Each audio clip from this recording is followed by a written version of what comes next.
Hello everyone, welcome to the program. This morning on ITV right here on Independent Television. I am Anuluwako Stevens here in our Benin studio, and I also have on this table this morning Harry Agboje. Good morning, Harry. Beautiful morning to you, Anu. Good to see you. Good to see you too. And joining us this morning in Lagos and Abuja, I have in Lagos Marcelina Unkwa, and also in Abuja we have Charity Tanko. Good morning, Mercy. How are you? I'm very well, thank you. Good morning, Anuluwako. Good morning, Ari. Trust you guys are doing good. Absolutely. Now, yesterday we saw the federal government dismissing reports of new telecommunications fuel taxes, as it says that the federal government has dismissed reports suggesting that it has adopted or is considering new taxes on telecommunications services and petroleum products following the publication of the International Monetary Fund Article 4 consultation report on Nigeria. Now, the clarification followed reports that the IMF had said Nigeria may need to extend VAT to fuel products and introduce excise duties on telecommunication services to raise revenue, fund development, and social spending. However, a statement by F.A. Owopore, Head Information and Public Relations Unit, Ministry of Finance, yesterday, said the government in the report said it was actually misrepresented the content of IMF report and did not reflect its policy direction. Now, according to the statement verbatim, the IMF Article 4 consultation report contains the fund's assessment of Nigeria's economy as well as recommendation for consideration by authorities. Harry, I remember when this news actually came out that the IMF is actually suggesting to the Nigerian government to put more taxes. Let's tax the telecommunication, let's tax the fuel. Look at a lot of Nigerians talking. And now we're seeing the federal government saying, no, this is our stand and we're not going back the IMF. It's just a misrepresentation of the total news. What do you think is playing out?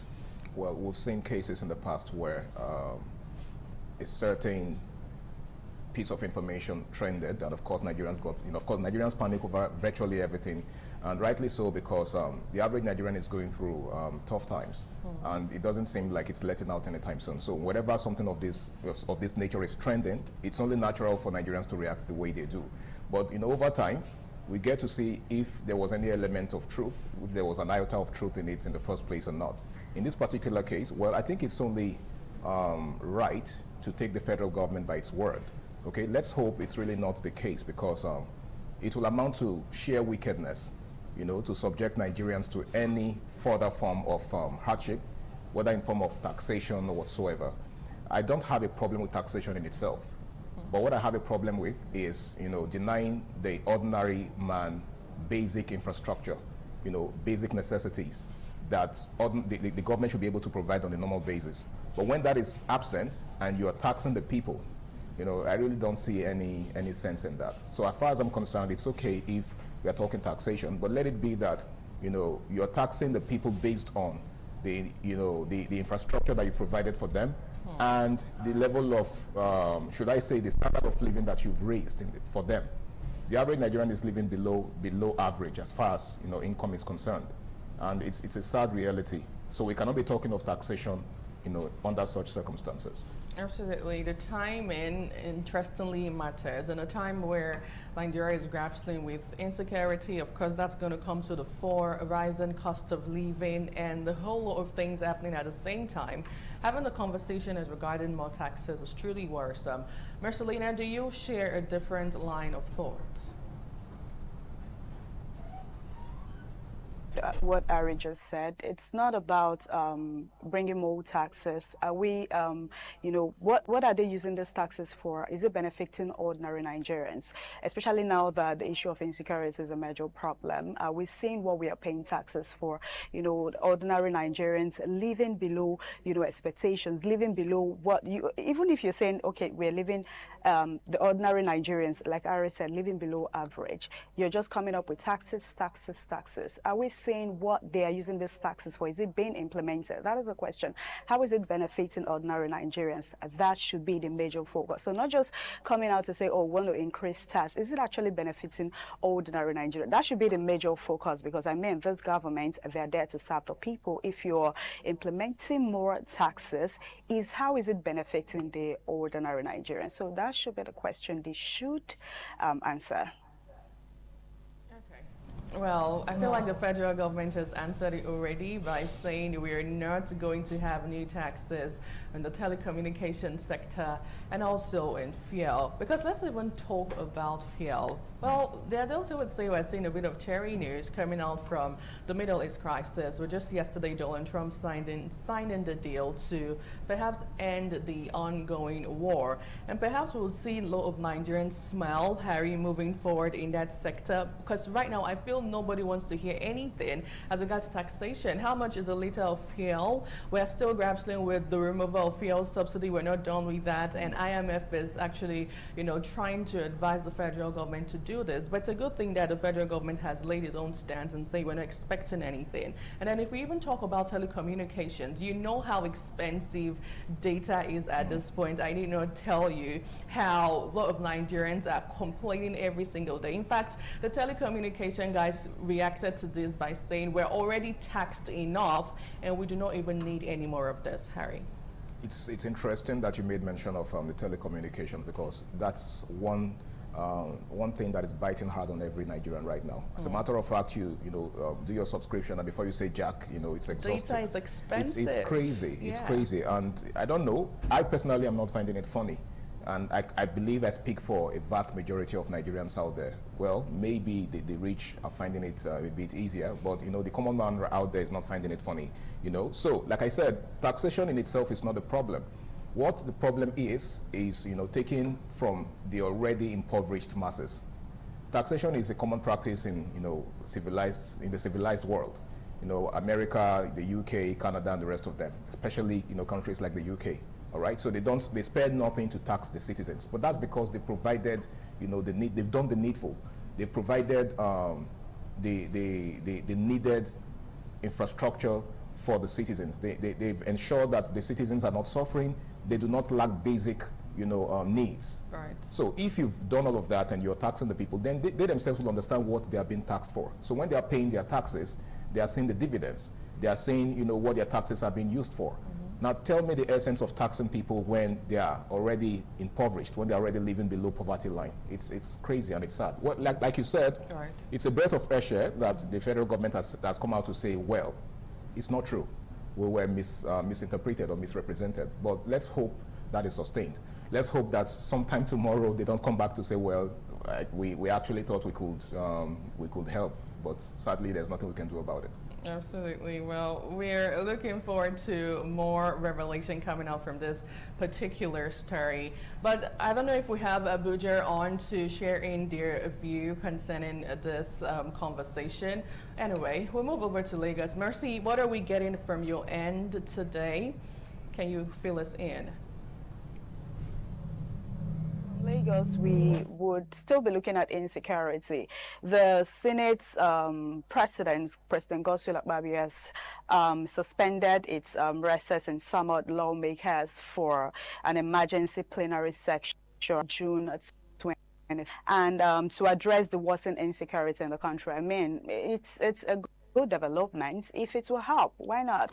The issue of insecurity has been a major problem. So now that they want to sit and talk about it, probably it will help. So we're just hoping and looking. So basically, we're looking at insecurity that the Senate, they've summoned lawmakers for an emergency plenary section to talk about insecurity, to look at the issue of insecurity. So different things, different kidnappings, banditry, and all of that happening in different states in Nigeria. It's a major problem. So the fact that they want to sit to talk about it, I mean, that is kind of an improvement. So we'd hope it works. And what we just want is a lasting solution to insecurity in the country. And we'll keep talking about it till we get a lasting solution to insecurity.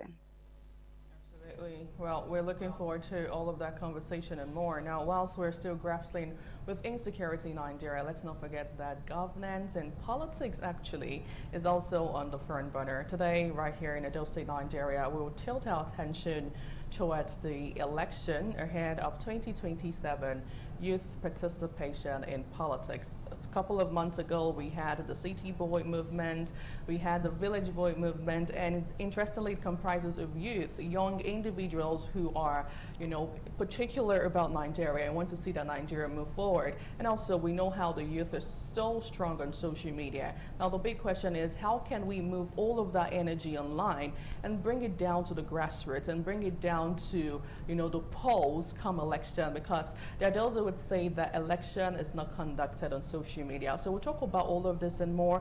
And interestingly, we'll have youth, able-bodied youth, join the conversation during the course of the show. Now, we'll take a short break. When we return, we'll move over to look at a couple of national dailies today. Join us again.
Welcome back. You're still on to This Morning on ITV, and now we'll start off with The Nation newspaper on the newspaper review. The Nation newspaper this morning leading with senators, representatives to decide retaliation against South Africa. As it says, anti-migrant actions, a dent on Mandela's legacy, says federal government. Some writer there speaking. Terrorist Halilu sentenced to death by hanging on page 5 of The Nation newspaper this morning. Kidnappers being recruited in Edo. Kidnappers being recruited in Edo on page 5. INEC gives recognition to Gombe-led SDP on page 26. Telecommunications accounted for 7.8% of GDP last year on page 7. UK jury clears Desiani of corruption charges on page 2. My experiences from Vaster Okaku by Abdul Salami. On page 3, you get details of that story. Well, away from that, on the front page of the Nation newspaper, 24 hours to signing deal. Trump says U.S.-Iran pact averted economic catastrophe. On page 3, we'll talk some more about this on TMI Socials this morning. But Harry, I'd love us to actually rub minds as regards, I don't know if you saw the trending video that went online yesterday, but the news that says the UK has finally cleared Desiani Madueke free of all corruption charges. Barely more than a decade of the conversation, being in court. And I saw the video where she said God has finally vindicated her. She is free, and yeah, she's good to go.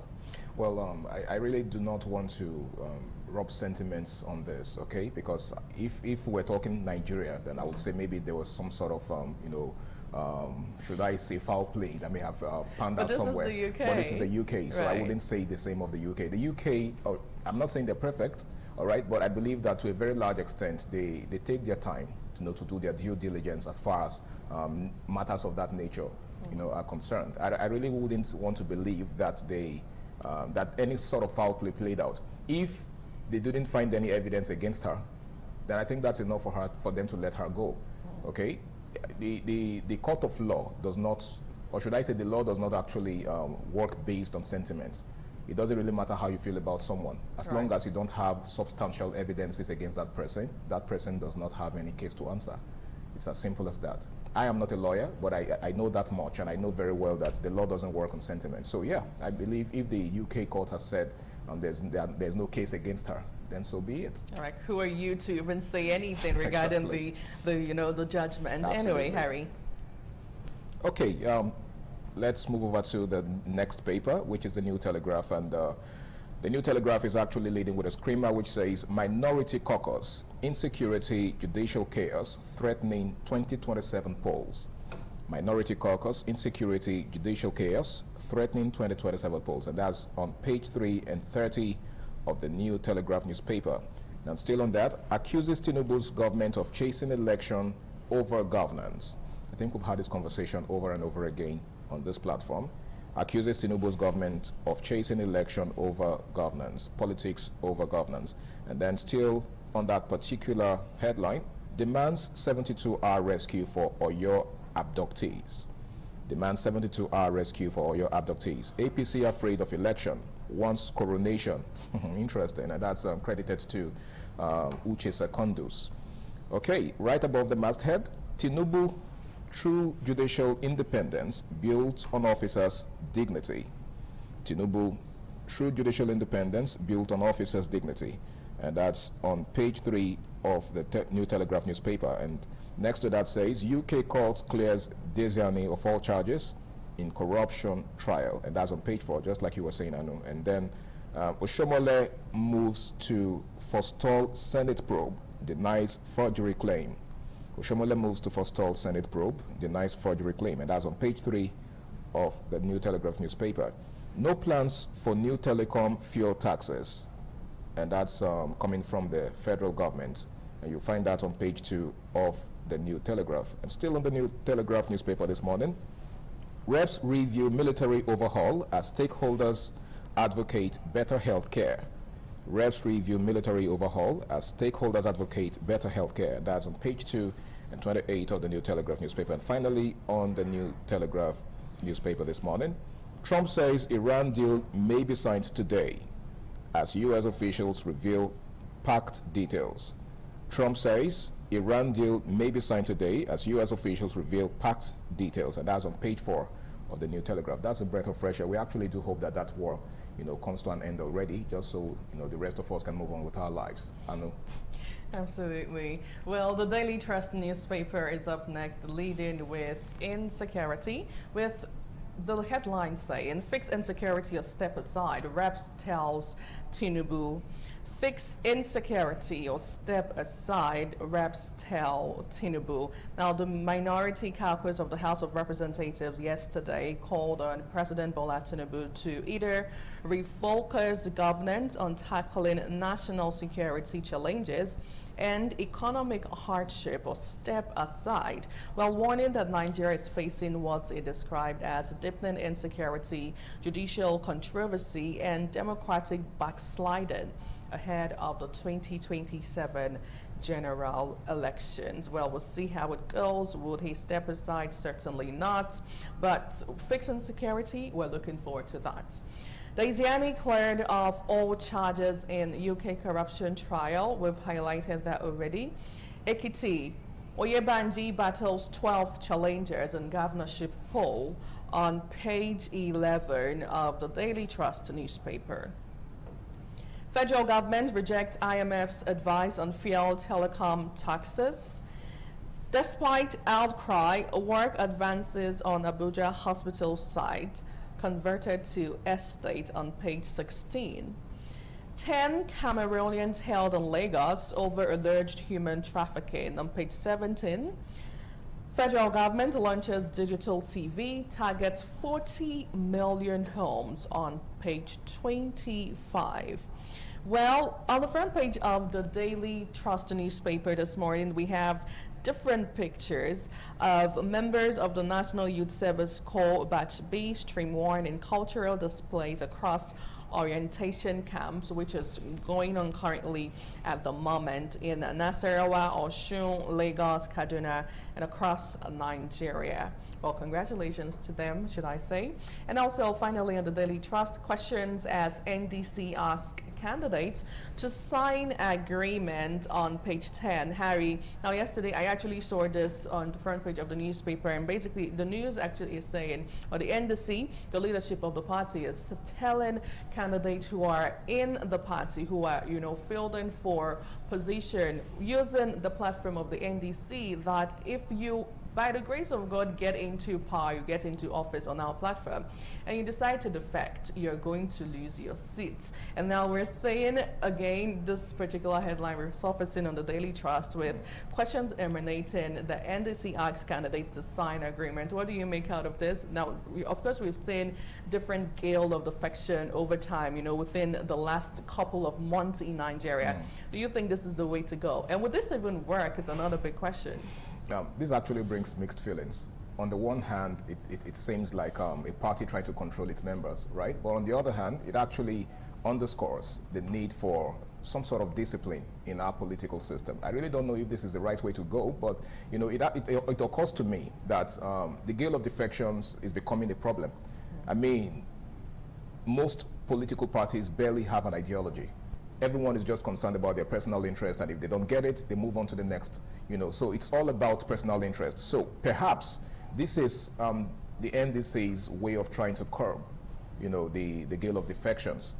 Maybe, just maybe, the other political parties should also, you know, adopt this. But don't you think it's even hypocritical? Because other political party members actually defected from, we have angry persons who left the APC down to the NDC, or the ADC down to the NDC, and now you're trying to make them sign a do or die affair? Which is pretty much why I said that it brings mixed feelings, right? Right. There's the sentiment that they're probably just trying to keep their members and ensure that they do not defect to other parties. So yeah, maybe this is just you know, the thing is that there is absolutely nothing that is entirely positive or that entirely has an advantage. Everything that has advantages must have a disadvantage. You know, I'm just trying to look at it from, on the bright side, that this is just their own way of trying to control the gale of defections. But at the same time, like you rightly said, they are being selfish and they're being hypocritical, because they have also been beneficiaries of this same defection we're talking about. So yeah. Absolutely. Now let's have the next newspaper. Okay. Next is the Tribune. Okay, the Nation newspaper. All right, the Nation newspaper is leading with this one that says, Senators reps to decide retaliation against South Africa. I think we've handled that. Yes, the Nigerian Tribune is up next. Okay, the Nigerian Tribune. Okay, let's take a look at the Nigerian Tribune, and it's actually leading with this one that says, Desiani free. London court clears her of bribery charges. Ex-minister says, Faith family sustained me through 11 years of traumatic journey. Well, why do I feel like this woman is warming up to go share a testimony in church come Sunday? Page 3 is where you find that on the Nigerian Tribune. And then, of course, right above the masthead, insecurity overtakes economy as Nigerians top concern ahead of 2027 elections. And that's coming from SMD Intelligence. Security overtakes economy as Nigerians top concern ahead of 2027 elections, SMD Intelligence. And that's on page 1 of the Nigerian Tribune. Nigeria's external reserves rise $1 billion, I beg your pardon, in 14 years, near CBN $1.04 2026 target. And that's on page 7 of the Nigerian Tribune. And next to that, as IMF cautions against continued accumulation. IMF cautions against continued accumulation. Still on the Nigerian Tribune, alleged 2.8 billion naira contract fraud. How Sirica approved Nigeria Air consultancy contract to associate, and that's coming from the EFCC. And that's on page 1 of the Nigerian Tribune. And still on the Nigerian Tribune, Ekiti governorship poll. INEC reports 97.1% PVC collection. Well, I don't know. I think that that says a lot about its preparation for the governorship poll in Ekiti. And that's on page 15 of the Nigerian Tribune. And finally, on the Nigerian Tribune, FG commissions NADDC Automobile Training Center in Zamfara. And you can find that on page 4 of the Nigerian Tribune. Anu? Now, finally, we wrap up with the Guardian newspaper this morning, leading with the 2027 polls, as it says, conflicting court orders, weak oversight, raise credibility doubt on page 6. Nigeria listed among hotspots for acute food insecurity, great concern on page 4. Opposition representatives asked Tinubu to shelve politicking, address national crisis on page 6 of the Guardian this morning. NAF airlifts sensitive electoral materials for Ekiti gubernatorial polls, others. Cosmetics, food, beverages, top 50% of counterfeit products. You might want to be careful. On page 2 of the Guardian, you get full details of that story. Nutrition, 774 adopts homegrown funding model, target 500 billion naira gap. Details on that on page 3. Electricity Act amendment sparks protest as state regulators warn of recentralization on page 3. And finally, on the front page of the Guardian, we have a picture or a diagram there trying to showcase the election process in Nigeria. It says barely 7 months to the next general election. We are seeing a bit of conflicting judicial pronouncements, declining public confidence, and the public crying, saying that we want credible elections, and also poor political party oversight. Seems like there's a whole lot of things going on at this point in Nigeria. Barely 7 months to the general election come 2027. Well, we get to wrap up on this note. Now moving forward, we take a short break, and when we return, we move over to the first conversation of the day, youth participation in politics. How far have we gone?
Thank you very much for joining us on the program, Healthy Living. What is the kidney? The kidney is an excretory organ in the body, which is for metabolism. Tuberculosis affects many organs in the body, but the common ones it usually affects is the lungs. Epilepsy is a neurological problem. Okay. It is an injury in the brain which causes someone to begin to convulse, to go into fits. It is curable, but the cure is a long-term thing. If you eat well and avoid those risk factors that will make your immunity to be down, then the risk of contracting tuberculosis will be reduced. If you're healthy, then you're wealthy.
The man went out to bring in thugs to come and beat her. Yeah. In a situation like that, do you think women would have seen that and still want to speak?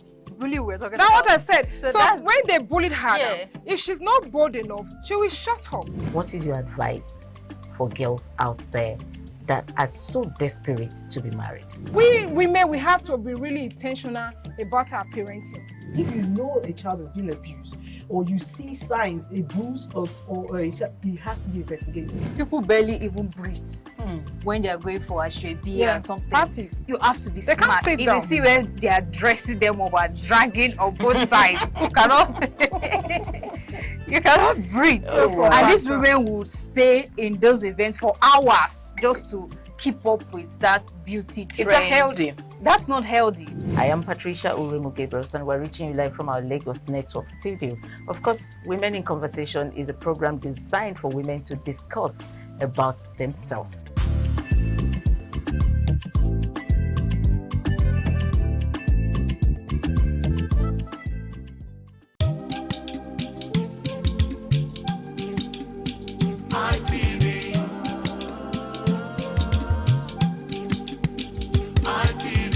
ITV, certainly the best.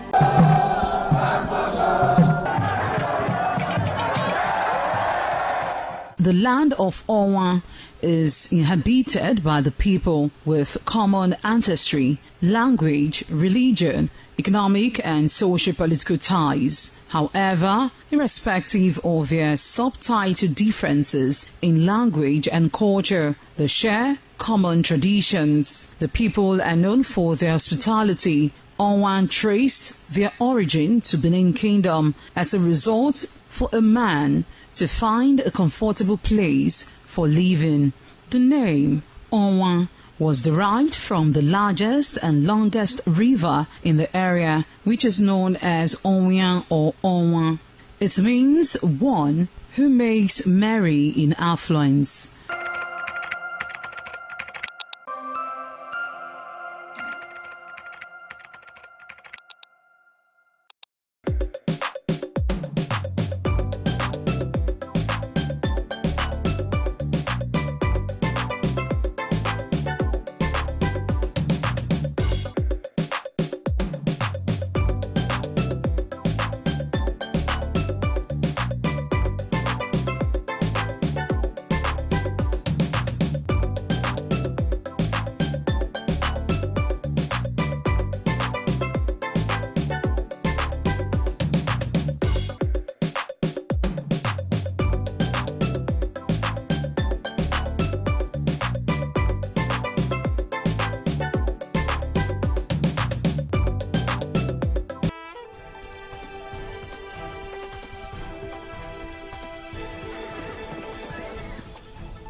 welcome back. As political activities gradually gather momentum ahead of the 2027 general elections, attention is increasingly turning to the role of young people in shaping the nation's democratic future. With youth constituting a significant percentage of the population, stakeholders say their participation in the political process is crucial to building responsive governance and sustainable development. Now, despite growing awareness and advocacy, concerns remains about low youth representation in elective positions, limited political inclusion, and barriers to active engagement. However, recent developments have seen more young people express interest in leadership, policy advocacy, voter education, and of course, grassroots mobilization. Now today, we examine the level of youth involvement in politics, the challenges confronting young aspirants and voters, and the opportunities available for greater participation ahead of the 2027 election. We'll also hear from political analysts and policymakers on how the younger generation can move from the sidelines to the center of decision making. Now, joining us this morning virtually live in Abuja, I have Hamed Musa Momo. He is a policy strategist and also politician. Good morning, Musa. Good to see you. Good morning. Good morning. Thanks for having me. Thank you so much for joining the show this morning. Now let's kickstart. What have you been observing so far amongst young persons in Nigeria when it comes to electioneering period and also the electoral process in the country? Well, quite fantastic that young people are coming out to showcase what they can do. My take in it is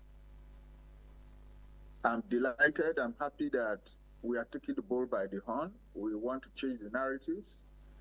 And more so, it's good for the young people, young youths, young citizens to participate so that if they complain that we have the old ex still ruling around government, they should be able to come out and participate and get them out and also prove that they can do it.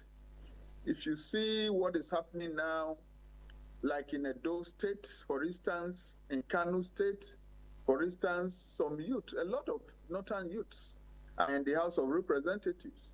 But when you come in those days, when you come to Edo, you will see old people, you know, being in the House of Rep from Edo, because I'm going to use Edo as an instance where I'm from.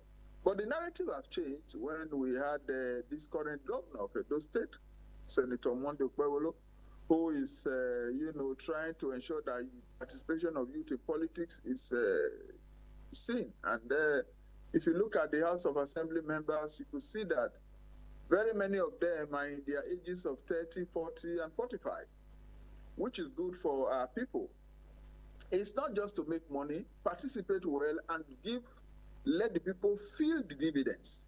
And let our old people sit at home so that at least they can watch us do it. And I believe we can do it if we are given the opportunity. Like, you know, we are giving, you know, some states governors are giving now. You know, and most importantly, in the northern area, you see a lot of young youth in the House of Representatives, even in the Senate. But it's only in some of our areas we see a local government chairman like Rivers State, somebody in his 70s, a local government chairman. You know, what is he going to do for the people? Or still the old ex, you know, putting the old people, the old circle, you know, bringing them. So my happiness is that a lot of youth are coming out now to, you know, participate, to register. So we just have to encourage them to do more of that. Thank you.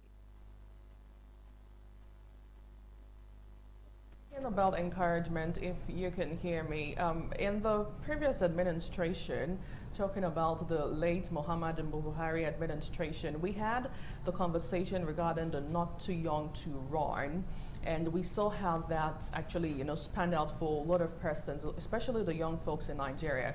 Now, do you think it has actually played any pivotal role in, the outcome that we're now seeing in this current administration as regards the number of persons and how really represented young persons are in governance?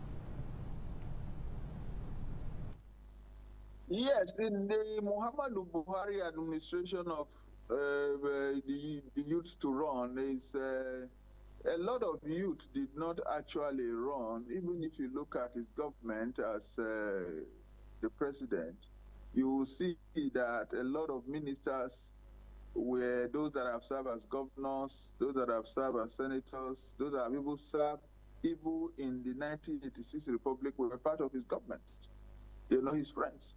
So we want to encourage our youth to come out. Like in this administration today, you can see the Minister of Youth is a young man. It's because he's Minister of Youth. But you can see even this present administration, you can see that there is no young minister. All of them are old people. And I think our young people should come out, try as much as possible.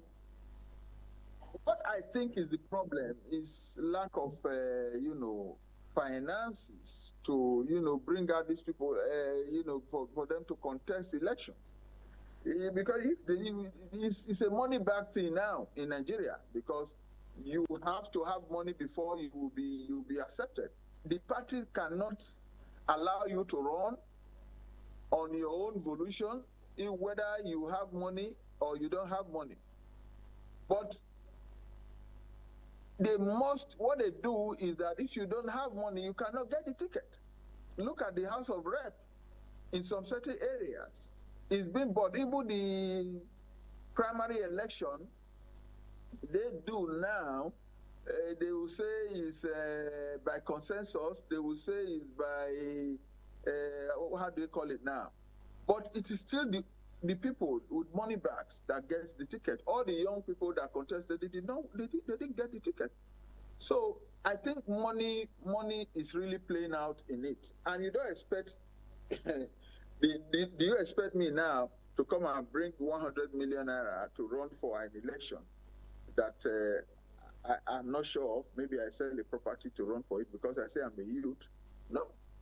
We just have to have our own party, the Young People's Party.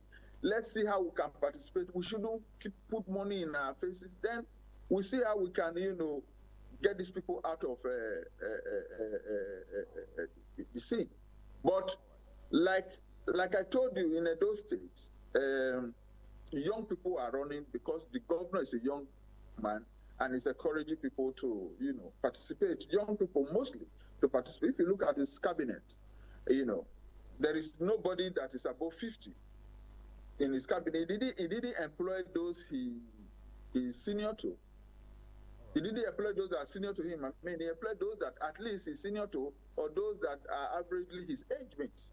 So I think that is what we should try to apply, so. All right, that was quite an interesting factor that you raised, the money factor.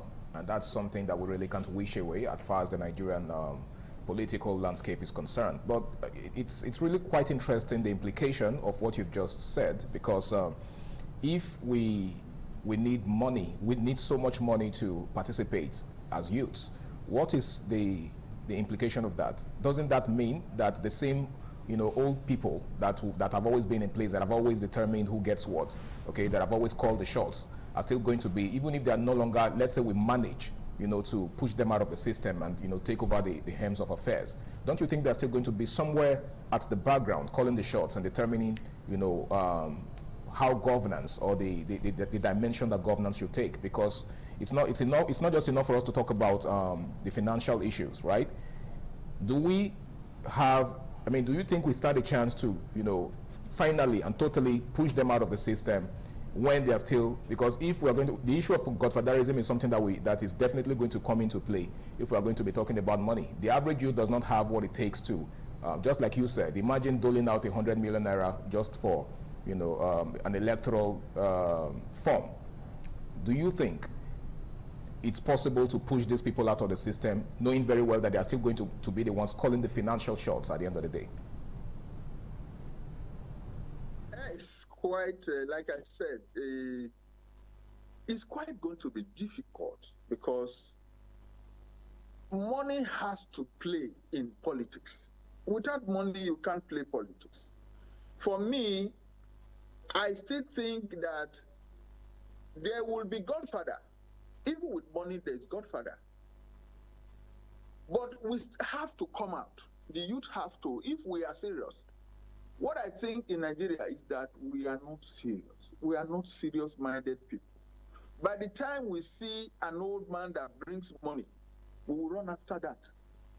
We don't still have the courage to take over power from these old people. No, we don't. We don't. Otherwise, you cannot see people like Akpabio still sitting down there in the Senate, having served as governor for 8 years. Where are they taking us to? You see them, when they finish as governor of their states, their own is to go and sit down in the Senate. How do you expect us to have the money? And they give these contracts to their own people. You can see what Oshomole is doing in the Senate, telling him, because you people, take your children to NNPC and all of this. Yes, because that is what they do. So the youth just have to overlook money.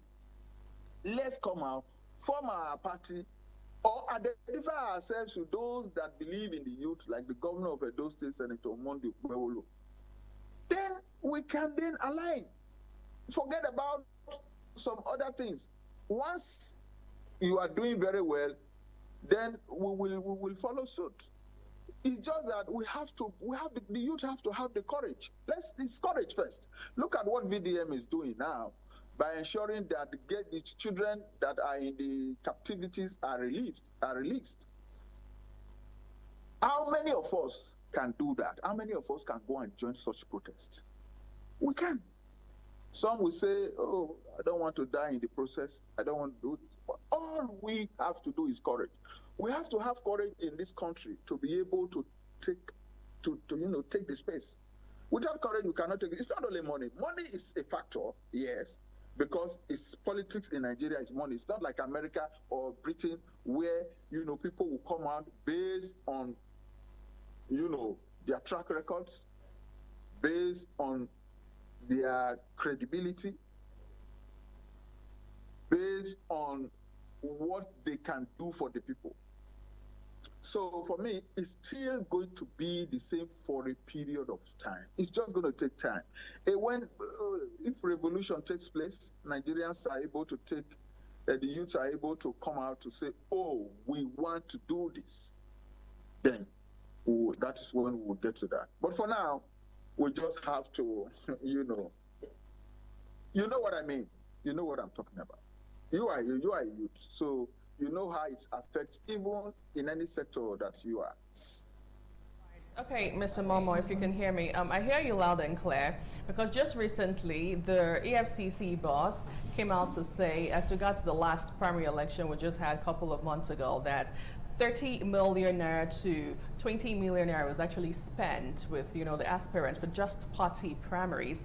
And then one would actually wonder, do you think it's a deliberate attempt or a deliberate, plan to ensure that the same persons we have on board since 1999 or 1993 remain in power, or it is actually the way it is? But then again, away from that, two questions. We've seen situations where young persons have been given the opportunity to rule in the terms of affairs right here in Nigeria. Now, a case study of Yahaya Bello, and then we saw how that actually played out. So aside money, what other challenges do you think is affecting young persons, young individuals from, really being given that chance to make the difference in Nigeria?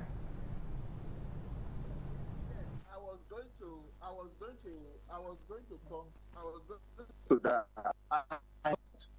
You were going to talk about Yahaya. I was going to make reference to Yahaya Bello as the first governor in Nigeria, and I think it was 40 when he was governor. When he was leaving governor, he was about 48 years old, and it's not still up to 50 years. Like, yes, I know it's not still up to 50. But if you look at the Yahaya Bello, apart from being accused of embezzling money tune of about 80 billion or so, I don't have the figure right now. He did not really do well in areas of security in Kogi. He did one thing well in the area of security in Kogi.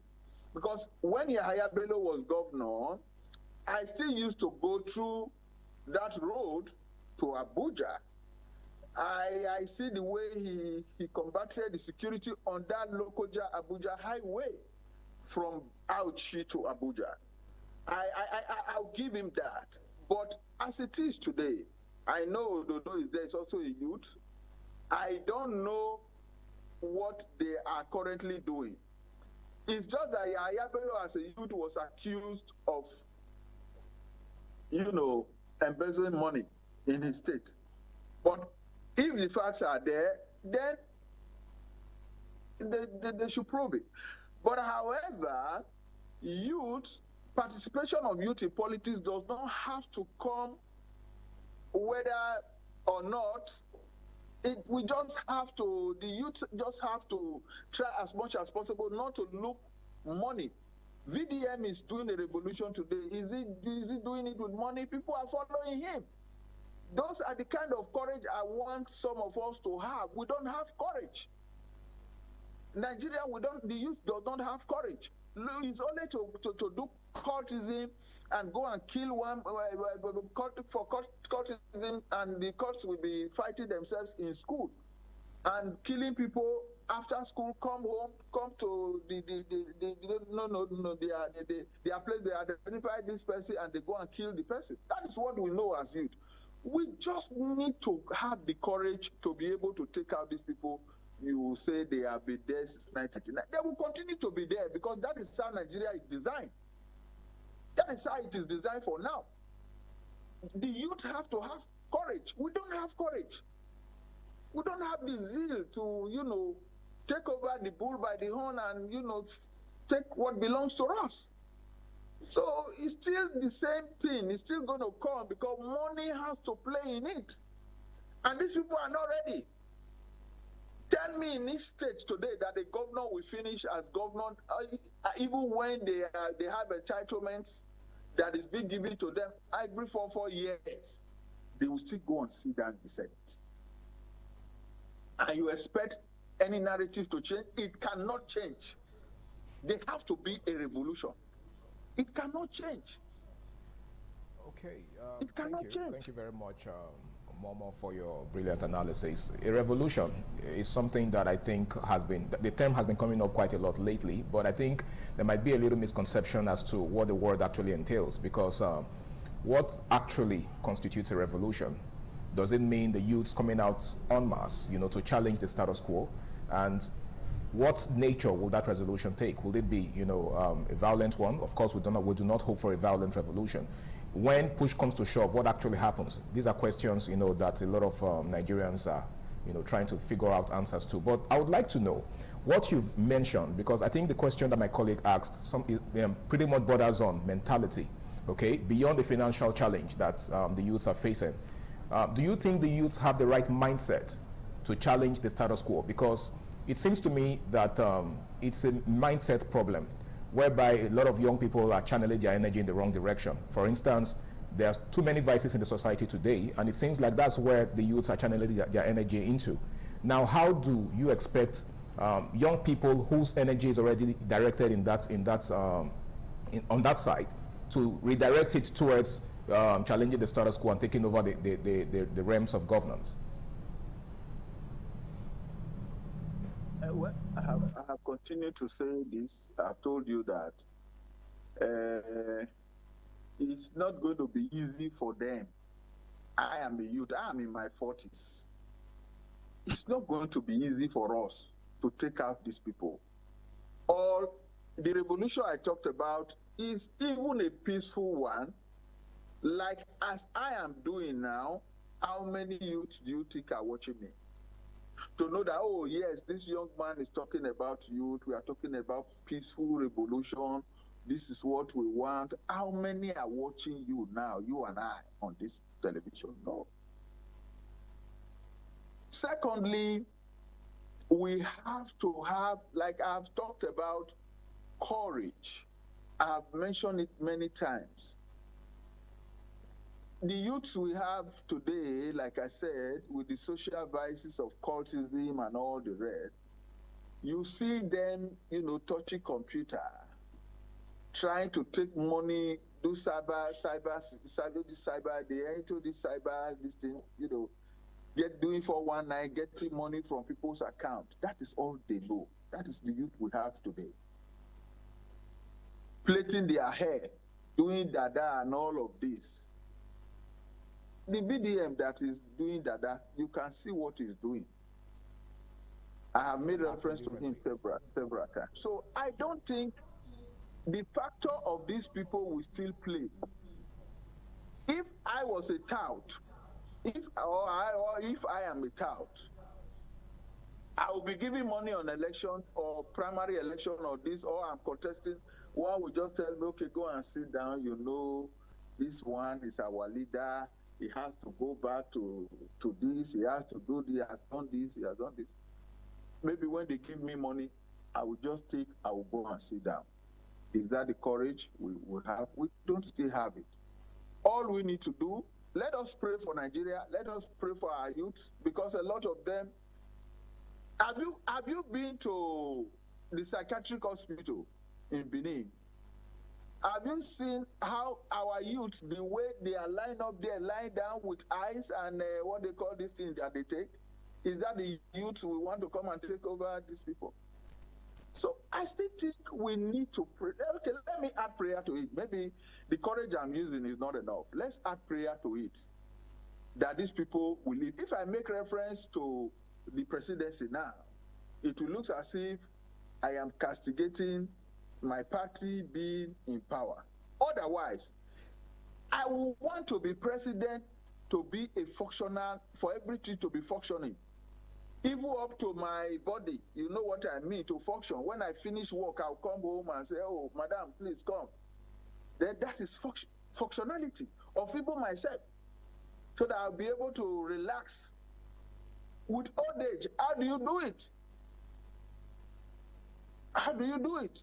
So I think the youth still need to have the courage. We add prayer to it. If that is what you want me to add to it, let's add prayer to it so that we'll be able to take the space. But I tell you, we cannot do it now. It's not now. Even the youth we have, you know, like your counterpart mentioned now about some governors. Money factor will still play. Maybe some of our youth now, when they even see money, my brother, they go say, make I take my own. Oh, I just have to take my own because these people have taken their own. But we need clean, courageous people to clean the system. But it will take a lot of time. I still think it will take like more than 20 years for Nigeria to get to that stage. Honestly, 20 years is really a long time for a youth right now, currently, let's say 28. 20 years would be like 48. So, but anyway, Mr. Mama, when you say we should begin to add prayers, that is really hilarious, and that cracks me up every single time. But don't you think it's a case of a systematic problem, or, you know, a value system problem? Of course, we know that one of the major agents of socialization in the world is family. So do you think it's a value problem that we have currently going on in Nigeria? That's number one question. And also, I'd love you to also add to this. this, with the kind of energy that we see on social media, there are those who would say, I don't think the youth do not have courage, because with little or nothing would see what Nigerian youth are doing with their time and with the little resources that they have. There are those who would also say that perhaps we just need that opportunity and that's, mentorship to shine. But then again, we see all of the energies melting down on social media with the rise of content creators and the like. Now, the question is, how can we translate all of those energies down to the polls, down to the political, scene in Nigeria?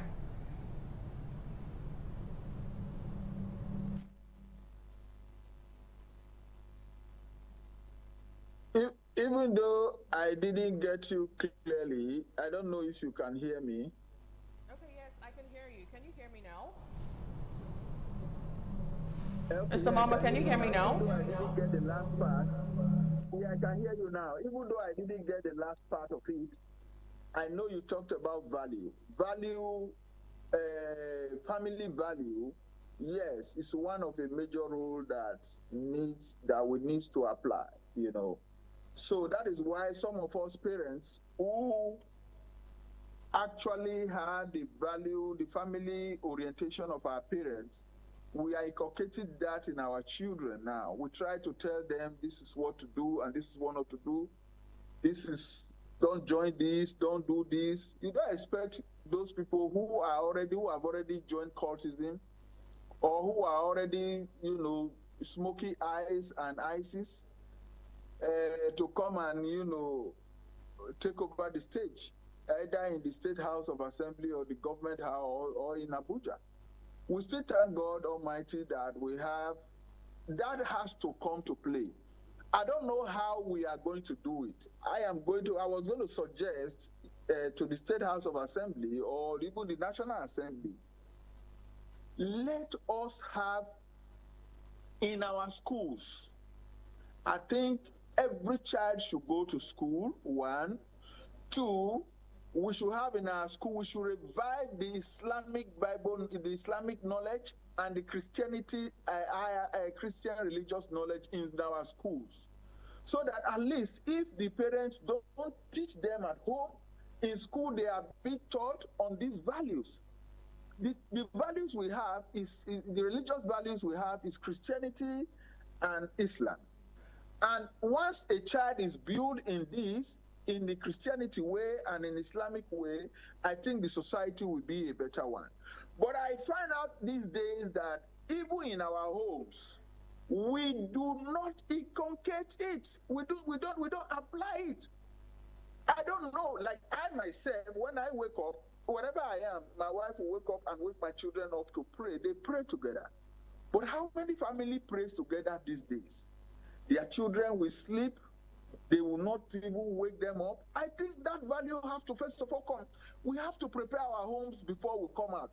You that your home is not be prepared, you want to come and rule a state, a country, or a local government, it's not going to be possible.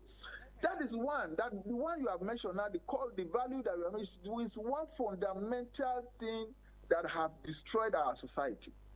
We don't have any covering. We do not. So I think we need to, as parents, we need to inculcate that even in our homes to ensure that we build that first in our home. It is how you wear your clothes, you will come out. Okay, Mr. I think Mama. that is very, very good. But the other question you asked, I didn't get it because I'm going to go back. Right, I'm going to go back to that question, but we really need to take a short break. When we return, we move over to the concluding part of the show.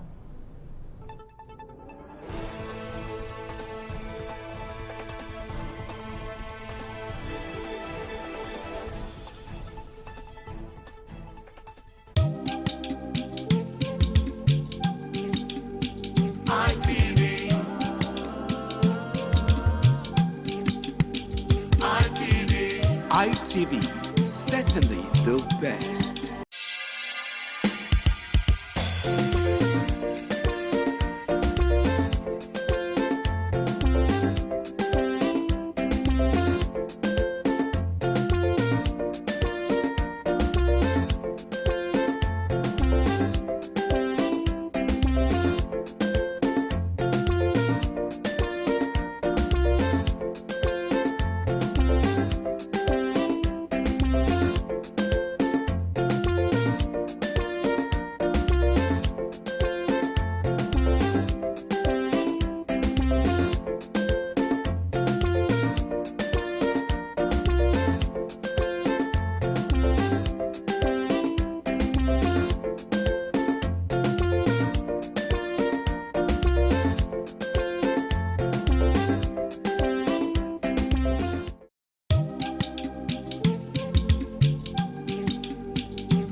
ITV, certainly.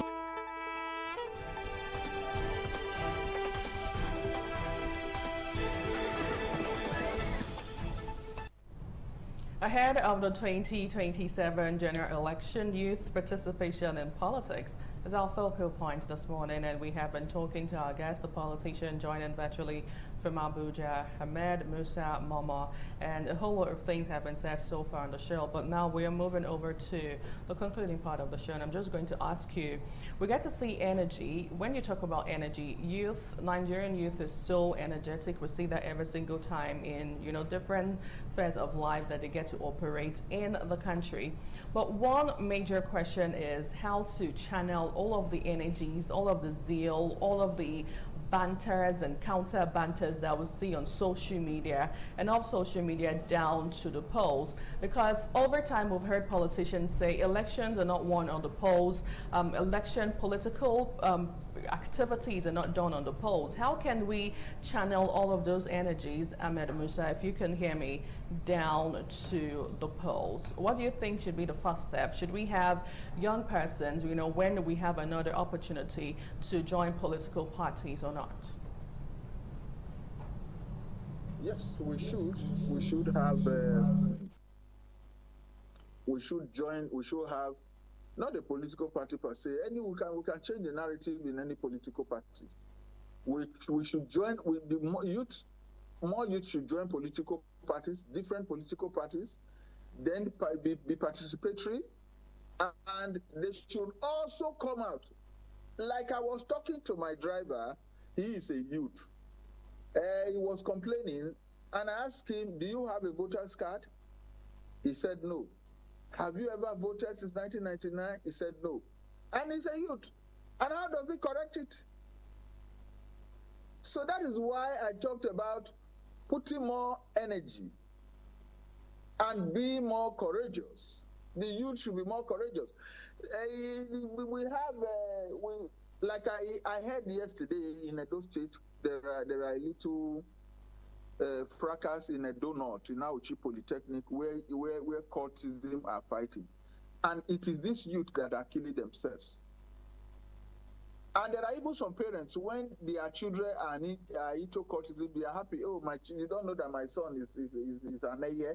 You don't know that my son is a Buccaneer. Some parents brag with it.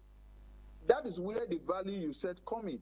I think this is this topic of this morning, it's not only has to do with politics, it has to do with our homes, how we build our homes, how we build our children. So I think I'm very happy with this particular topic, and that's why I'm digressing out of politics mostly, because it doesn't have to be politics.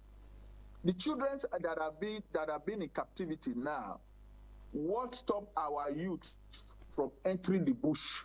If they can as well kill themselves with guns, they should carry those guns, go into the bush and get in your Benin on Airport Road. You saw what happened.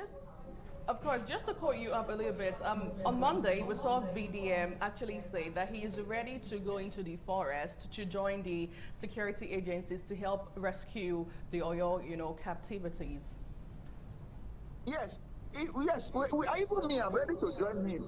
Oh, really? I was prepared to go and join him in Abuja, but it's just that the day I came I was just coming from Saudi Arabia, and I saw the way they escorted, because we flew actually on the same flight from Turkey to Abuja, where they were waiting for him like the president.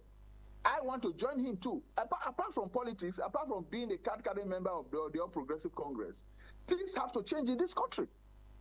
I stand by it. This have to change. We are not doing very well security-wise. We are porous. Look at Airport Road. A woman being dragged into the vehicle, and those are youths. Did you see 70-year-old man there? No. They are youth carrying gun. And we are talking about children in the bush. So for me, if I have my opportunity, I would join VDM. Okay. Well, maybe you should try reaching across to him so that we get those kids actually rescued, as soon as possible. But on a final note, here in Nigeria, is it ever possible to have a young person become the president of Nigeria? Of course. of course, we are getting to that. And I'm happy that some of these youth that are coming out now, they now know that there is need for change. And the change will start with us as youth. So it's possible for us to have a young person as president. And we are going towards that.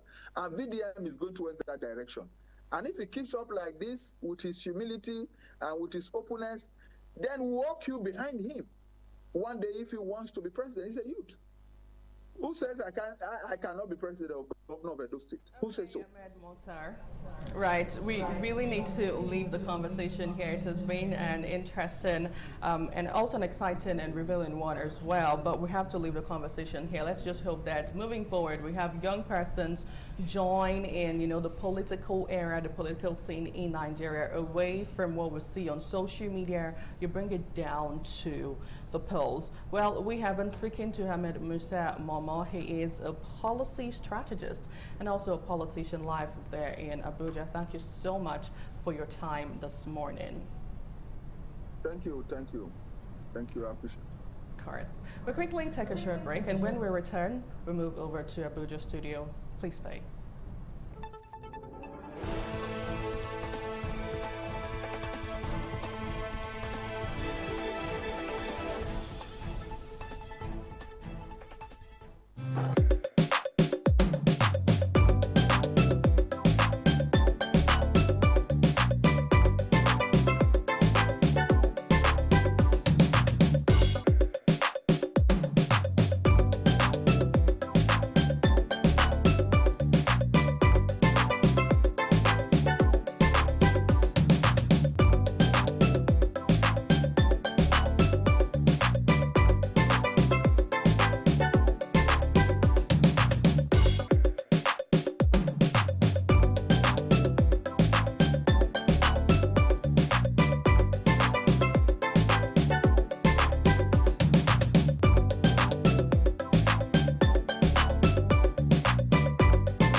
The man went out to bring in thugs to come and beat her. Yeah. In a situation like that, do you think women would have seen that and still want to speak? Really, we're talking That's about what I said. So that's- when they bullied her, Yeah. now, if she's not bold enough, she will shut up. What is your advice for girls out there that are so desperate to be married? We women, we have to be really intentional about our parenting. If you know a child is being abused, or you see signs, a bruise or a child, it has to be investigated. People barely even breathe when they are going for ashwebi and something. You have to be They can't smart. sit If down. you see when they are dressing them over, dragging on both sides, you cannot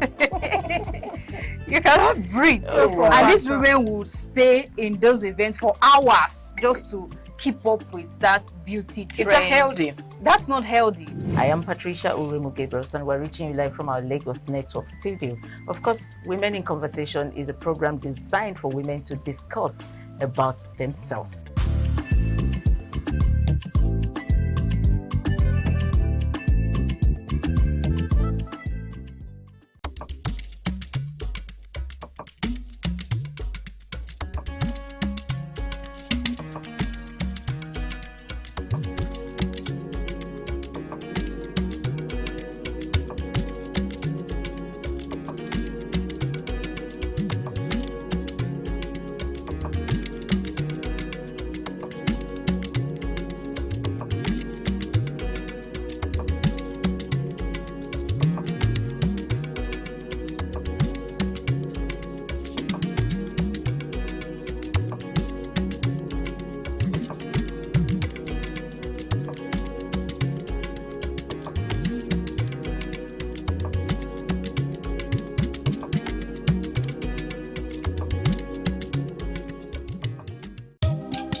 ITV, certainly the best.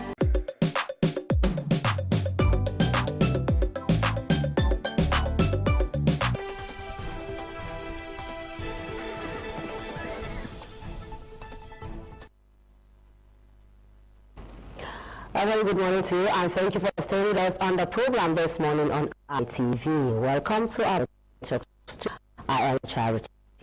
And from this end, we shall take a look at the recently sworn-in area council chairman in Abuja. The area council's election was conducted in February, and finally on Tuesday, the 6 area council chairmen were sworn in by the minister of the FCT, Wilson Wike. He, among other things, won the handles money, and he also said chairman do not sign checks. So many other things. It is duty to ensure that people get the dividends of democracy. He should not be any excuse. Well, that is a marching order from the Minister Nyesom Wike. And dissecting this topic today, topic agenda for the newly sworn-in chairman, I have with me in studio, as usual, our dear friend Sam. Comrade Sam, he is also a chief. Welcome once again. Welcome, Charlie. And a grassroots politician, let me add that. You're welcome. Thank you. Well, wearing in white today, is this a sign of celebration? Well, I want to congratulate the people of Abuja Municipal Area Council and the other 5 area council chairmen duly elected by the people and sworn in by the minister Monday. At the same time, I want to congratulate Amake's resident. Okay, that is clear enough for them. Okay, for those of us under Amak, we are now Amakarians. I want to congratulate Nigerians in general. We had an election in February. That election was a very credible election I've not seen in a long time. At the same time, when congratulating the new leadership of this 6 area council, I urge them to start running immediately. And I can tell you, within 48 hours or so of the new leadership in Abuja Municipal Area Council, the chairman has appointed the supervisory councillors, his SSCs, and so on. He has shown that he is prepared not just to lead, but to make a difference from where he was in the last 4 years to do things better now, because I saw the nature of our appointments he gave. He gave competent hands, people who are tested and trusted. For the first time, Amak is getting it so good that no region of this country is left behind. Amak is a mini Nigeria, and the man has shown leadership. He has shown that yes, people voted these people, and we also entrust responsibilities to assist me. As is popularly called, as so we're waiting 48 hours. He's not waiting to think of who to appoint.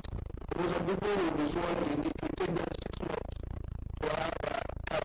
I mean, he had a list already waiting. No, I think he did it in conjunction with the geopolitical zones, leaders of the party, and so on. But he was prepared. He didn't wait. From the day he assumed the role. Before you blow the guy trumpet too much, he should be, because he has been done. And this is a continuation. I've seen someone who was there, and he took over 3 months to assemble his set. You see, government does not have a vacuum. So in departments of government should not also have a vacuum. So he has shown that I'm ready to perform incredibly well in the last 4 years. There is no area he has not done a project. If the project has been completed, they are where the contractors are on site. Okay, fine. He has done well according to you that this led to, because honestly speaking, this credibly work that you said he has done, I can tell you for a fact that I seated here as task controller. So I have seen it. Why? Because hardly carries people, especially the media, alone. Like in my station, we don't even have a jingle, we don't have anything to projects. We only get to hear this is what he has done from you. Let's talk about tech. He has done so much, but we also have situations whereby teachers were on strike for for quite some time. And this is one of the issues that the minister pointed out, that he wants to see an end to that.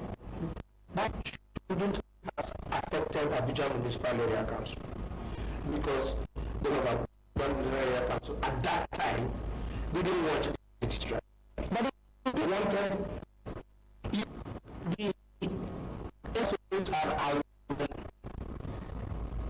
one area council will not take a decision and the rest will suffer. So what made AMAP to be part of that was because the remaining area councils were not heard. So if he goes ahead, he will be going against ALGO. That's the area, the chairman Association of Local Government performance. I can tell you, Mekalamu has capacity, he has the will to deliver, and he is not ready to see that repeat itself. I can tell you the next 4 years, with the man I saw, and with the energy he has, will not allow any strike in the area council again. When you talk about structure, go to any village. Project going and the project completed. Any village. Any. We have never. Alright, so this national agenda setting for the next 4 years. Yes. As an APC chieftain and somebody who is rooted in the grassroots politics of AMAP, I don't want to go to other area councils because I know this is where you are. What areas do you think the chairman should focus on? Well, life is a continuum. Government is a continuum. I will improve on all areas. What I mean all, because no matter what you do, you ask for more. People always ask for something. He should keep doing what he's doing, and he should do it better. First of all, country, I will tell you, Abuja Municipal Council has one of the best primary health care. Why do you say so? Sit up there. I've seen them administer medications to residents. Visited all of them. Most of them. But you, I can't visit that visited most of them. Which one and which one? Like for example? Garki, let me use Garki. Garki Healthcare Center is like hospital itself. The building might be small, but you can see people. You can see. That's what I want to see. Words of it.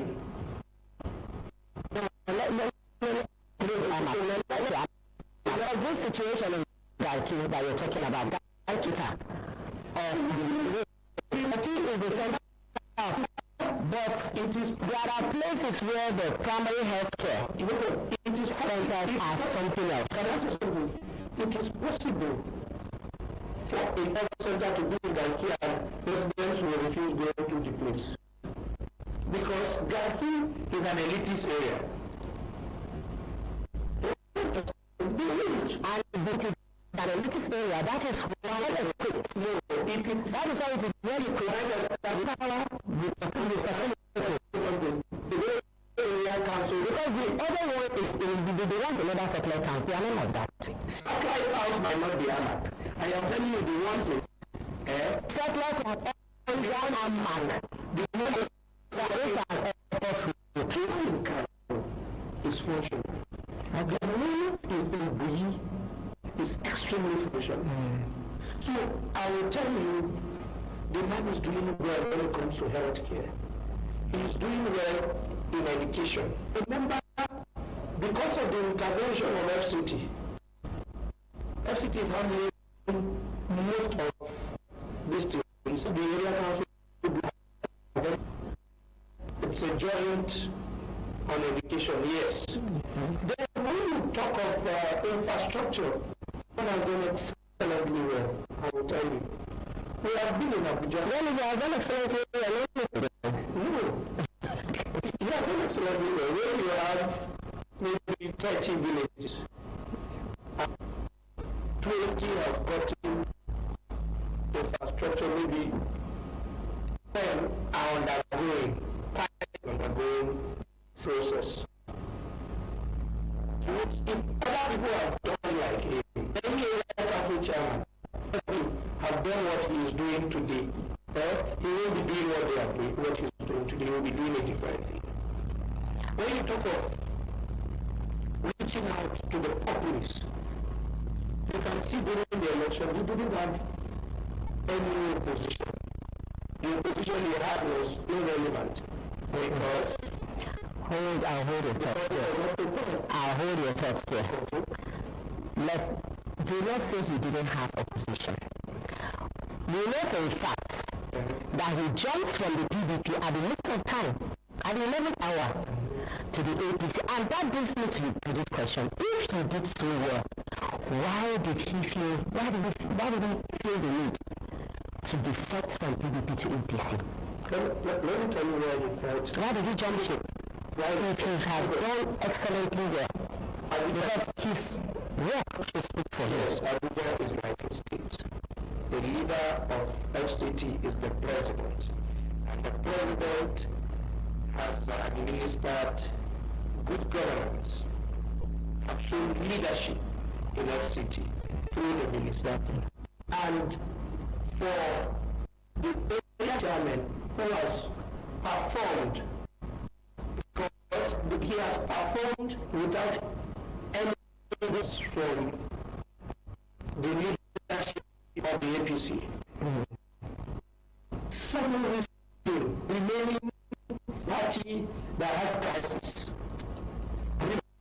Yes, crisis. And the politician, more for his people, he will look for a place. What?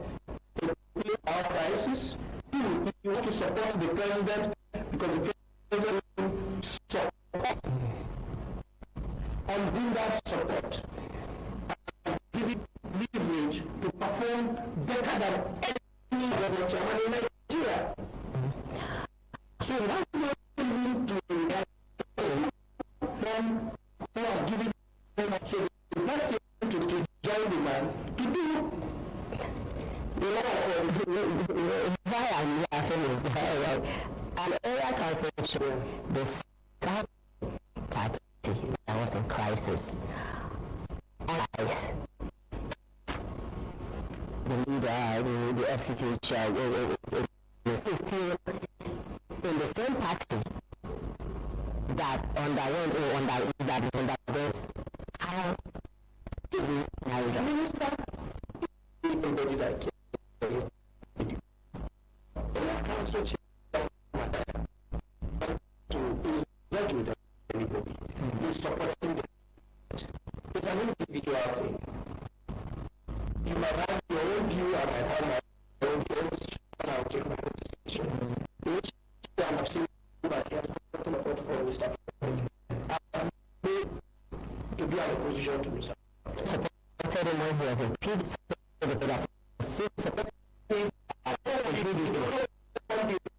A different party and getting that support. He wants to be in the mainstream.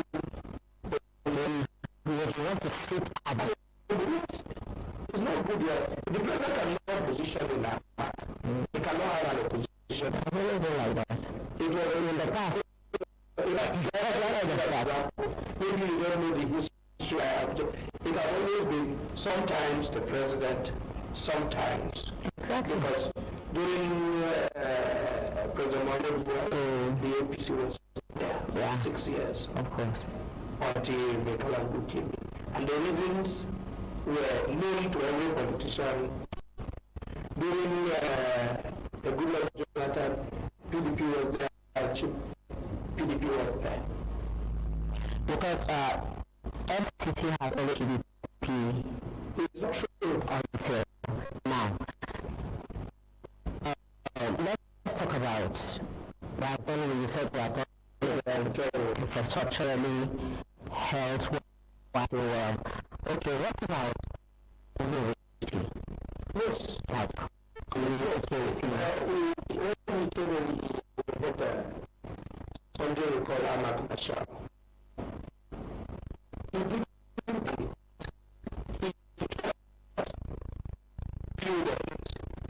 Security would have been worse than where it happened. Because it has people who give you intel. What is happening in every area, every street, every community. He has a way of getting real-time information from every place in the Abuja Municipal Area Council. So you can pass on securities. If not so, Abuja Municipal Area Council might not be as safe as it is. Security is everybody's business. So in doing that, the traditional village heads, traditional rulers, youth leaders, community leaders,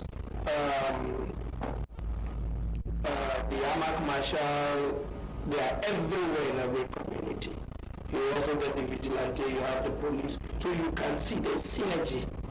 He has a security council meeting he holds in the council that gives him real-time information. So if you observe, even there's no society that you would rule out crime, but it's in the nearest.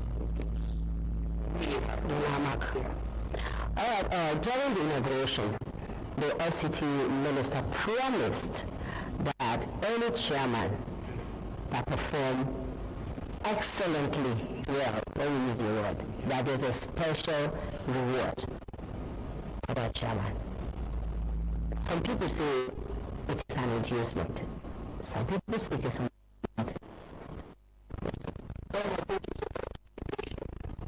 You can't induce an executive chair because he runs his own. Yes, you can use it, but you have to encourage them to do better than where they were. If, let me use my area council for example, if they are not done, he wouldn't have a second term.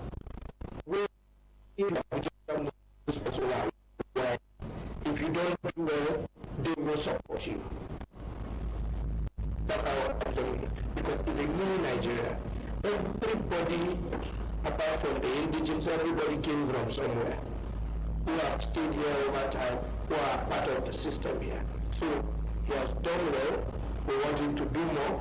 He will keep doing better. So in other words, you see him as the person among the 6 area councils is the best. Saying that special reward will go to him. Not just a reward, but it's an encouragement to do more. Okay, so where should other council chairmen emulate? I urge other area council chairmen to do it. I urge them to copy the things working for some area council that are making the area council look better. They should do peer review, look at where successes have been made in area council A and replicate it in their own area council, look at where the other area council, there should be synergy within them, whether they are on the same political platform or not, but they should see that giving back to the society, their responsibility is to serve the people. So they shouldn't see themselves as rulers. They should lead, the people will follow, and they should do the right thing. So whether area council chairman and my area council chairman should see a need of them to peer review mechanism and also see how they improve. Sometimes they go to different states or different parts and see how local councils have managed to run a system to be a better society, to replicate it in ours. There is this school of thought that AMAC makes twice, generate twice the revenue other area councils generate. So don't you think that is the reason behind the success Well, money that you claim in AMAC? Money does not define success. No, when you have limited funds, when you have it, I also don't want to believe. No, you must have funds. I also don't want to believe to be able, because to be able to carry out capital projects. I look around town lately and I found that sometimes people think AMAC gets is generated from the FCTA. FCTA have some part that these funds directly. But the ones AMAC collects directly goes to AMAC. Let me say something. And then there's also the monthly allocation. Monthly allocation. Which bill of AMAC is bigger than any area council in FCT? Why is it so? Abuja Municipal Area Council. It's pressure on the chairman. The funds you think coming in might be bigger than the expectation to meet projects in the world. That's one. Two, people speculate. I don't dwell in speculations. I cannot tell you the certain amount AMAC is generating. But AMAC has been accountable and they have used whatever form that has come in the last 4 years judiciously for the people. The way I asked that question is because you said that construction mentioned and it relates to the chairman and all, and I'm trying to ask financial muscle. Let me give you an example. They are not on the same pedestal. That's the same thing. A road in FCT in Abuja is bigger than an area council, than Abaji area council. Let me give by population. That's my point. You don't expect Abaji to maybe have the same funds with Abuja Municipal. You don't also expect Abaji not to perform because the money coming to him is equivalent or more, maybe more better than the money in the area council chairman. Because the area council, the AMAC chairman might see a big fund, but the population and the responsibility is bigger than the fund. While that of the ABAG area council chairman might be equivalent to the small area council, and we might perform better. If you can perform with 1 naira, if you can manage 1 naira, you can manage 1 million. If you cannot manage 1 naira, you cannot manage 1 million. The problem is not in the funds, it's in the person and the political will to perform. So it's a case of one who is trusted with little and also be trusted with more. That is the case. So you're telling us that AMAC right now, everything is... Yes, everything is better than where we used to be.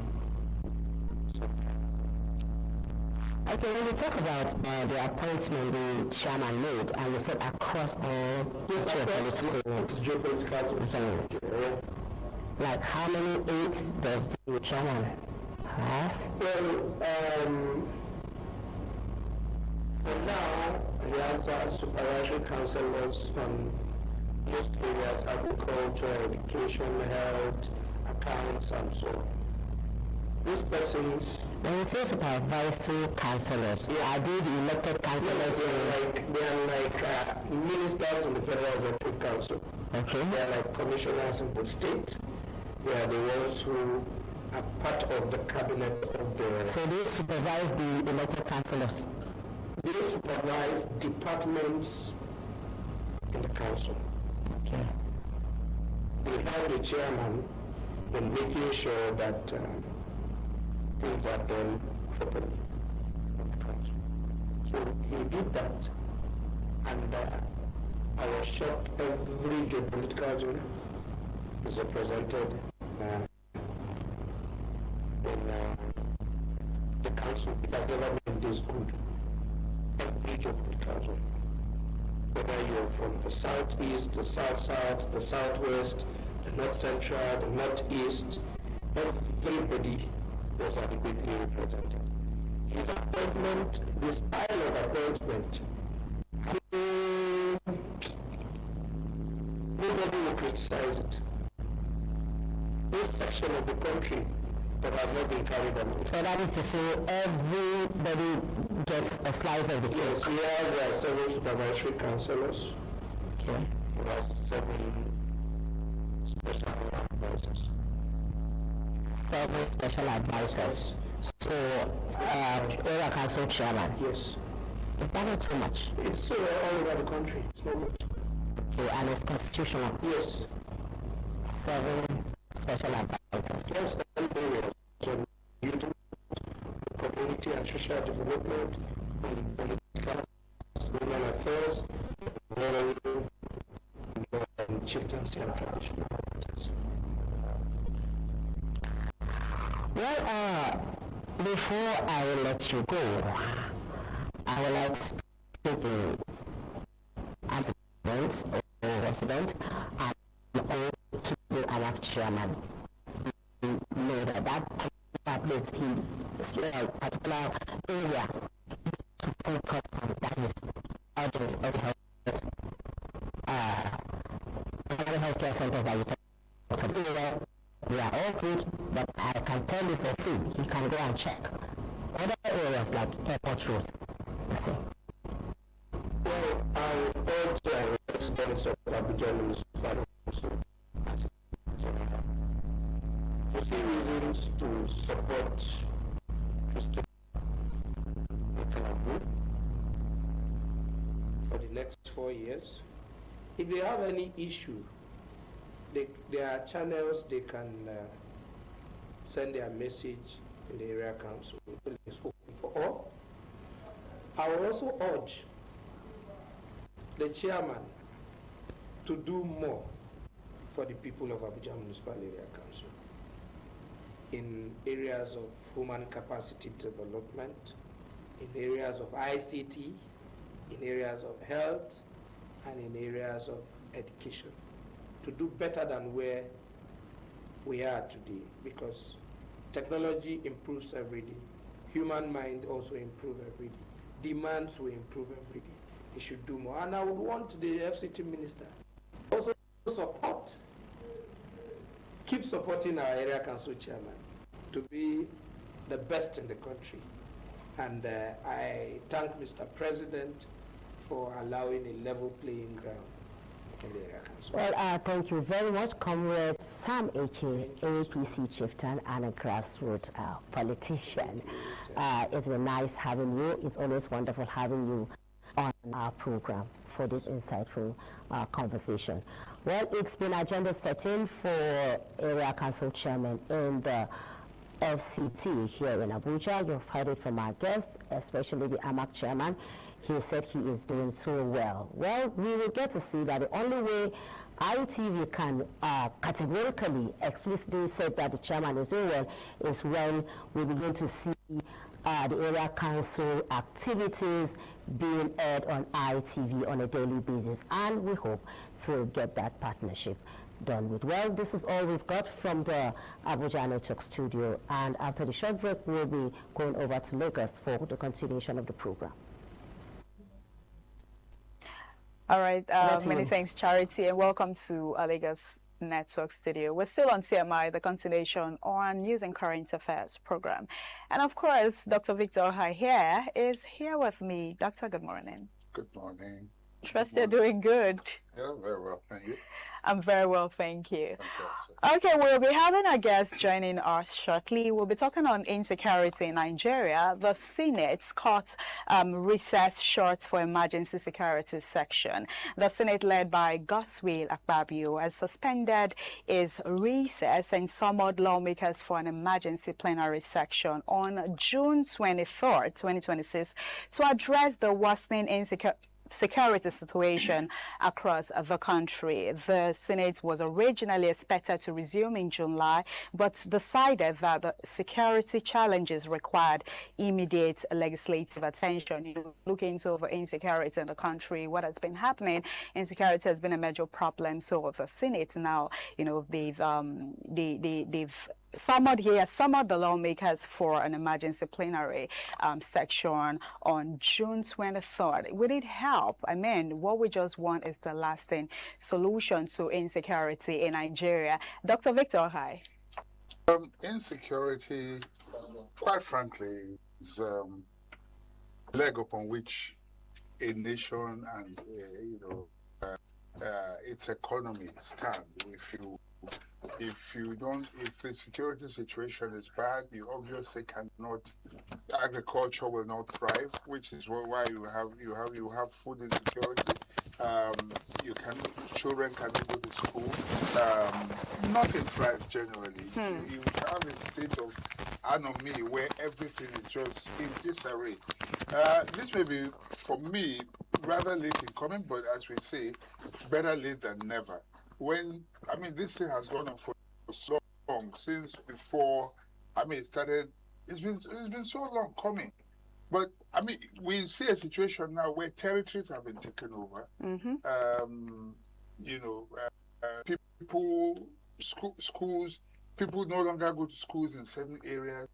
And we cannot allow this to continue for too long. Finally, it has come closer home, because with people in government whose families are being kidnapped, we are having people in the military who are being kidnapped. Some are being killed. May their soul peace. But this is so. I think now we have all been leveled. The rich, the poor, the mighty, and the not so mighty.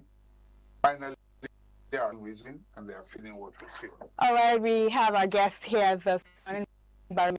Damola is a legal practitioner and a political analyst. Hello, Barrister. Good morning. Good morning. Good morning. Thanks for having me.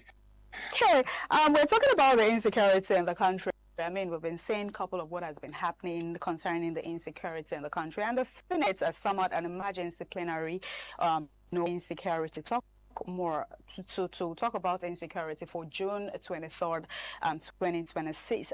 We're just hoping this is what has been happening the Oyo State, kidnapping, terrorism, banditry, and all of that. Let's get your take. You feel now that the Senate emergency recall tells us about the current state of insecurity in Nigeria, do you think it's going to help? Because Nigeria, we want a lasting solution to insecurity in the country. Let's get to your take. Well, thank you very much. Thank you very much. It's funny that we've been doing lots of the talking, and yet we are still talking. It's high time we start doing something. You see, the committee today, one commission to one panel of inquiry and all that. Look, the first cardinal principle of life is self-preservation. Okay. And you look at chapter 4, right of the Constitution, which is the ground norm. That's what we call the front of right or rego. You should understand that. One thing about, right to fair hearing, section 36 of the Constitution, talking about right to dignity of human persons, 34 of the 1999 Constitution. When you're talking about the right to privacy, you're talking about section 37. When you're talking about right to association, which is I would say the ground political party, party politics in Nigeria, section 40 of the 1999 Constitution. When you're talking about the right to your own idea, section 39. Let you, the critical core is right to life. Section 3, because without right to life, you can't talk about other rights. Rights are non-existent without the right to life. It means that the supremacy of the Constitution is clear. Okay. Section 1, Section 1, Section 1, Section 3 is clear. What are we talking about? Section 14, Section 2B. What is the responsibility of governance? The responsibility to protect life and property, security and welfare of the people. When the government fails, what you ask? Do you move 2 steps ahead, or you are asked when you fail, and they are not too about it. Look, we just had the news, that the government of Equatorial Guinea resigned. Yes. Honorably. Yes. Look, this is a precedent. And let me tell you, as a matter of fact, in Africa, it is not the culture meant to resign. No, it is not the culture for a government official to resign. So it has not been the norm or the culture for the presidency, for the governorship, for the minister, for the DG to say, oh, I'm sorry, Nigerians, I'm sorry, my people, I think I failed. I stepped down. It is not the culture. So when we see, look, we study research, we study specific phenomenon, and we study comparative understanding of the specific phenomenon. Now, we are talking about Equatorial Guinea. Is it not a comparative understanding of even the Nigerian state? When you fail, they have not to it. Is right? Or you mitigate the circumstances and amend the system. The government, they feel they failed.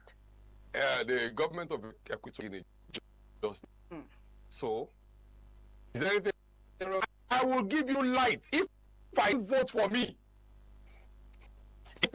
Look, we all capitulate our powers in the sovereign. I want you to let's go back to the rules of the formation of a state. The state itself, European concept, is represented government. And look, the sovereign, what we call the sovereign. Look, go back to basic rule. The basic rule said, life then was nothing. It was brutish, and life was short. The need for us, all powerful people, all powerful men, to put powers in the sovereign. This is the social contract. This is what brought us together.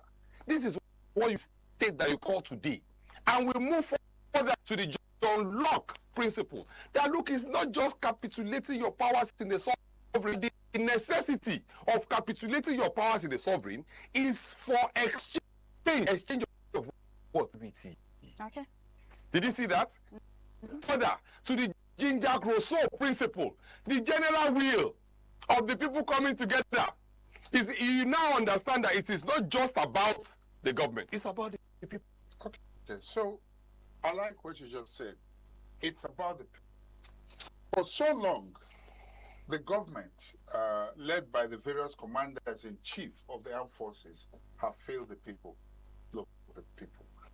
And I would like that probably seeing you're that deep in this area to see the responsibility of the people beyond next election vote. How can the people take back the power that truly can ensure accountability? Now, you see, society when you have overreached people, it is when you have actually, redeemed the popular will of the people to act. How do you do that? That there is what we call politicization.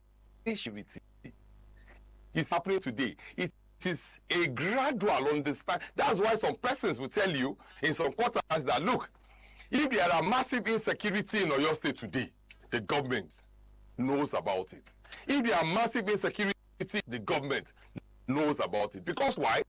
List the names, track the accounts. Are you not, publishing the names? You said we have tracked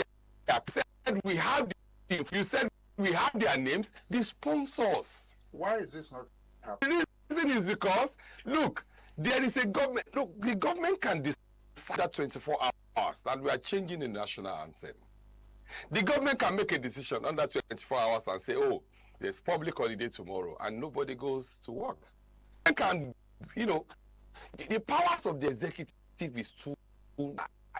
In fact, we're questioning, where ideal type of true federalism, true in the federalism. When we look at it, then we now look at problem with the Federal Capital Territory, Abuja, one with the center. When we look at that, you are agitated because you feel so passionate. Let me interrupt you because our time will be taking another interview online on the digital, but we get this. We'll come back to you. But I want a situation. You have told us what the issue is. We want to understand why they feel emasculated, because it's not just talking about it, but it is looking at. We cannot continue this way. For instance, if you were in a position to make things change, what are those practical things? I want to ask you about the citizens. We cannot keep saying we have been impoverished. We remain like down. The answer is no. The reason is this. Yes. Look, the question asking about Section 2 of the 1999 Constitution, why the Nigerian police? Why is it not working? It will not work. Right. Centrality, unitary system, all powers are located in the center against the component unit of a state. All right, Barrister Dami, come back to you. All right, we're still on TMI this beautiful morning. We'll quickly go on a short break. Just stay with us.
The chairman of the Broadcasting Organization of Nigeria, BON, Mr. Tony Akiontu. I don't know if you can hear me. Morning, sir. Good morning. How are you? I'm very well, thank you. Trust you're doing good, sir. Good morning. Okay, it's a good one. You can hear Russ. Okay, after years of discussions and implementations efforts, what would you say is the current state of Nigeria's digital switch over? Let's get to hear your take, sir. As you are aware, yesterday, the National Broadcasting Commission, the free TV. The free TV is an attempt to deliver 100 TV channels to Nigerians through DTH, that's direct to home on satellite or through satellite. And for us, of discussions had gone in under the mentality of the Broadcasting Organizations of Nigeria. And this has had to do with whether we can rightly describe the event of yesterday as a digital switchover or an effort towards digital switchover. And I believe that it is an effort towards digital switchover, and I believe that we can always get better at it. Our greatest worry as broadcasters is that given the very poor digital internet penetration in Nigeria using satellites and internet to deliver television signals will pose a challenge.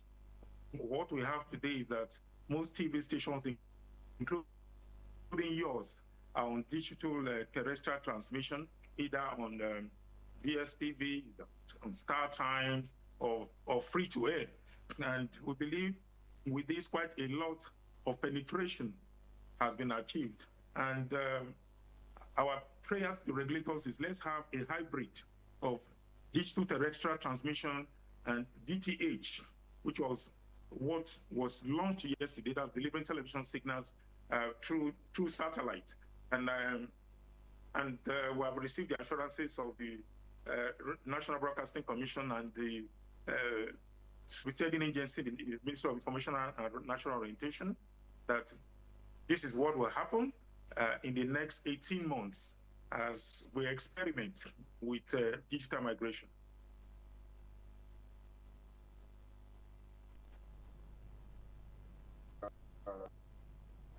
In office, and I'm glad that during your time.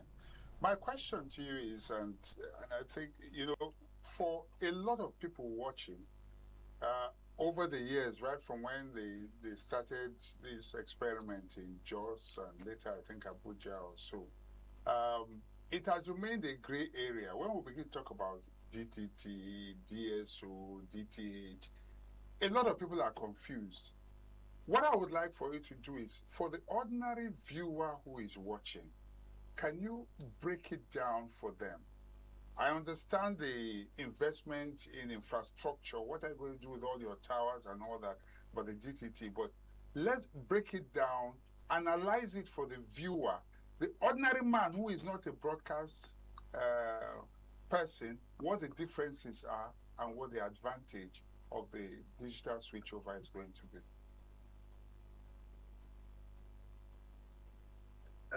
Nigeria subscribes to conventions, regulations from different international organizations. And in broadcasting and communications, there is a body called the International Telecommunications Union. So the Communication Union, about 20 years ago, came up with a deadline for countries to migrate from analog. What we have today is called analog broadcasting. And that's why you see, I mean, I'm talking to you now using an Android phone. The quality of my signals in your studio is dependent on the quality of the device I'm using. Some devices are HD compliant, some are SD compliant, so it depends on the quality. And that tells on the quality of the picture that you get eventually. So the ITU, in its bid to improve broadcasting and to also make broadcasting available to the common man that you just talked about, has asked nations to migrate to analog, from analog to digital broadcasting. But in doing so, ITU also insists that it should be as cheap as possible. So our worry is that if you have to vacate the spectrum that broadcasters use now to deliver their signals, because broadcasters will have to vacate some of these spectrums, and the spectrum will be sold to telecommunications, because it's in terms of cost, it's quite a lot of money. The spectrum we occupy today as broadcasters, by the time we vacate them, the NBC reckons that it's going to make close to $1 billion selling those spectrum. But from analog to digital has taken us almost forever as a nation because of different interests that have come to play. But deadlines have been set, and now we have agreed that do it between now and the end of 2018. So the free TV that was launched yesterday is an attempt to have government pick the bills, satellite bills, and other bills from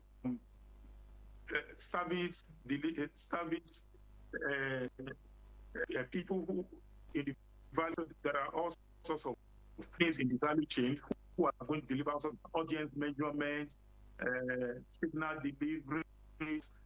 So the information we have that government will pick some of these bills, for the next 18 months. How much it is, don't ask me, because I don't have the correct figures. But our argument as broadcasters and as the Nigerian Broadcasting Organization of Nigeria is that our members who have invested, particularly in set box, some have set up industries, some have manufactured boxes, that these people. Okay. Policy of Nigeria first. Okay. These people should be encouraged. Their investments should not be in vain because they took bank loans, and they should factor in their role, either as signal distributors or set box manufacturers, because they were licensed by the NBC. They paid money to be licensed. So these are some of the issues that we have had to contend with in the past 2 months since I came into office as chairman of BOM. Okay, so let me tell you what my concern is. I'll tell you why I'm still going back to this. My concern is, and permit me, I want to speak for the common man. I have a television set at all this big grammar that we're hearing, you know, and all that. What are the implications for me? Am I going to throw away my TV set? What will it cost me? How will the signal, the issue of bonds issues with and the set-top box, those are their level. At the common man's level, what we want to find out is the TV set I have at home, am I going to throw it away? If I'm not throwing it away, is it going to cost me money? Around how much? Will my signals be better? What advantage will I derive from this? That's what I want you to address. Good question. Now, if you go to the UK today, because we have to also align with best practices, because communication is changing, telecommunication is changing. In the UK today, there's what they call Sky Glass. That means the TV set that you have, the TV screen that you have, comes with an inbuilt box. So your signals, you don't need an extra box to watch ITV or any TV station. But what you have in Nigeria today is that you access your TV. I mean, you wake up in the morning, you put on ITV, but to get ITV, it's either you are getting ITV signals on Open TV, or you get it through Star Times or DSTV. But with digital terrestrial, you will need a box to access signal. By the time Nigeria migrates from analog to digital broadcasting, you have to have a box. Will that be subscription? The argument of BON is, and the regulators agree with this, is that as much as possible, those signals, those boxes should be very affordable, but cheap, because of the mass that you are making the case for. Any subscription? It should be boxes that you can get on almost no. So that is where we are headed. Will there be subscription? Will there be subscription fees? Well, ultimately, but it's probably will be something that they can afford, things that have not been agreed upon. The next 18 months, TV that was launched by the National Broadcasting Commission yesterday, you don't have to pay anything.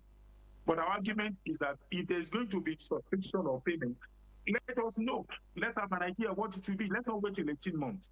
Let's have an idea of the cost for, if ITV, for instance, has to get its signals downloaded through the satellite of Nicomsat, how much would they have to pay? What is the lowest? What is the baseline? So these are some of the issues that we're discussing on behalf of the common man on the street that you are making a case for. All right, let's now link to our Benin Network studio for other continent. Lower voice on standby. You are new. Right, thank you so much, Marcelina. And moving over to you, Mr. Tony, for a lot of Nigerians, I'm sure another major issue would be, are we going to experience any challenges, especially for the viewers, in the switch over to DSO? Are there some challenges that viewers might face or not? In some countries, years back, there were moments of blackouts. because it gets to a stage that if you do not have boxes or television sets that are compliant to the signals that will be coming in from the companies in the value chain that will be delivering the signals, you will have a blackout on your screen. But that is why the regulators, working with all those who are involved in the process, have to embark on massive sensitization of Nigerians so that people are prepared and they understand the implication of what will happen, so that it doesn't just, it's not by sudden flight that people wake up in the morning and put on their TV and say, oh, what's happening? Is my television set bad or something? Because some TV sets obviously would not work by the time we migrate from analog to digital broadcasting, because some sets are not compliant. And that's why in some countries today, the Standard Organization of Nigeria may have to be involved. We've already pleaded with the National Broadcasting Commission that they start discussing with companies that have roles to play, the Nigerian Custom, Immigration, Standard Organization of Nigeria, and those who are importing boxes, television sets to Nigeria. Those television sets coming in should be compliant, should be digitally compliant with the digital switchover. All right, Mr. Tony, I think there's a question that borders on the reliability of the signals. Now, how strong, how solid do you think the signals will be compared to satellites? Okay, because one of the major challenges with satellite is the unreliability, especially as it affects, or as weather affects it. Do you think weather is also going to be a factor, you know, as far as this particular one is concerned? Brilliant question. I agree with you. And the NICOMSAT is using KU band to deliver the signals under the free TV platform. And we have expressed our worries because KU band during the rainy season, which is where we are at the moment, is not weather friendly. With C band, you are home and dry, regardless of weather or weather condition. But we have been assured that they are making efforts to ensure that there is redundancy and that even when it rains, your signals are not interrupted. But it is a legitimate question and it's a legitimate issue that we have raised with the regulators, and we hope that they will make arrangements or make alternatives to ensure that this does not happen. Now let's bring it back to the broadcast industry. What long-term impact will this switch, the DSO, have in the broadcast industry in Nigeria? Oh, there's going to be a lot of jobs that will be created. I mean, some people are going to be involved in set-box manufacturing.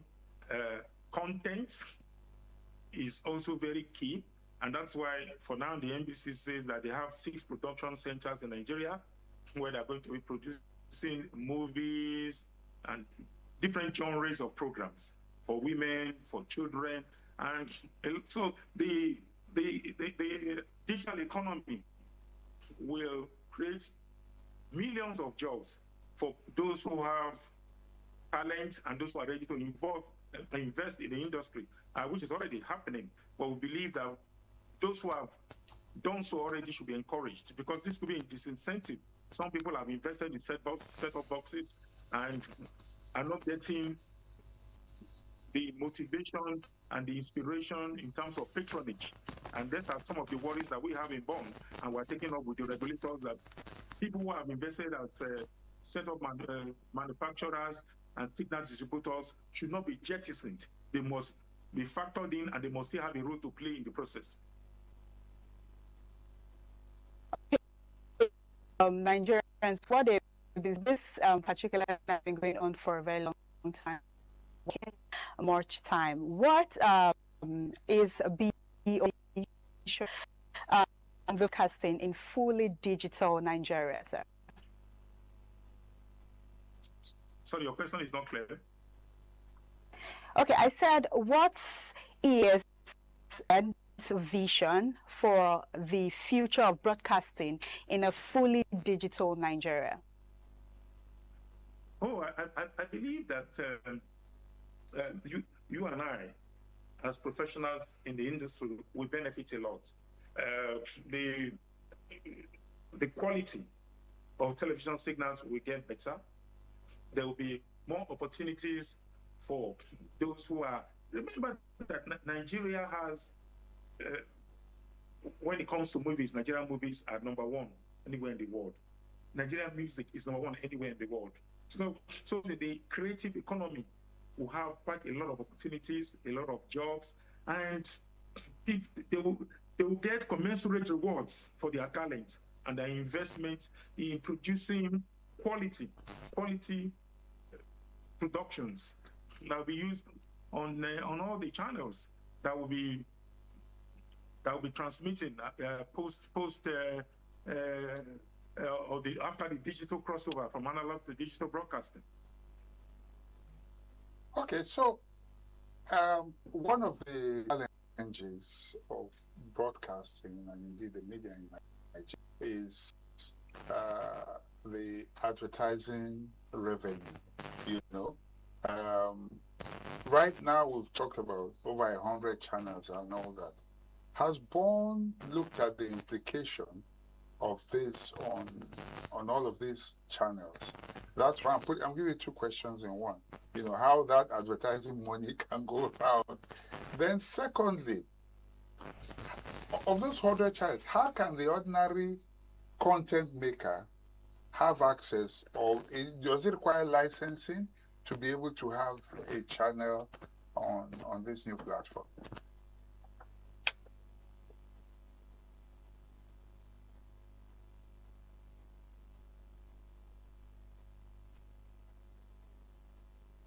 Well, I get the first part of your question. Your signal was freezing, but I get the first part of your question, which had to do with advertising. When you finish, I'll give you the second one. And that's why there is a company. Yes, there is a company that is handling audience measurement. That's something that's been missing in our broadcasting ecosystem, audience measurement, because advertisers would like to know your reach. I mean, if ITV strength is, for instance, in the South, and if I had to advertise, then I should be asking myself, the right place to go is ITV. In terms of audience reach, they are the best if you want to reach the market in South. So a company is involved in the process, and they handle audience measurement. And this is what the Advertising Regulatory Council of Nigeria had also been canvassing. Because with audience measurement, then you can now have right pricing for your product.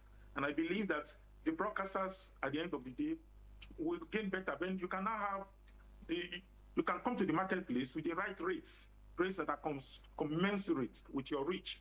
And then there's no reason why stations and the workers in stations should not be properly remunerated with the right money coming from advertising.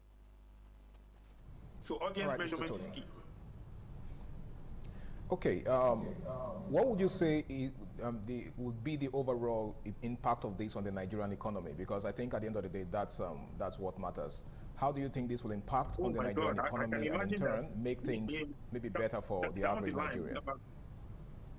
Down the line, about 3-4 years' time, the advertising budget of Nigeria will be running into trillions.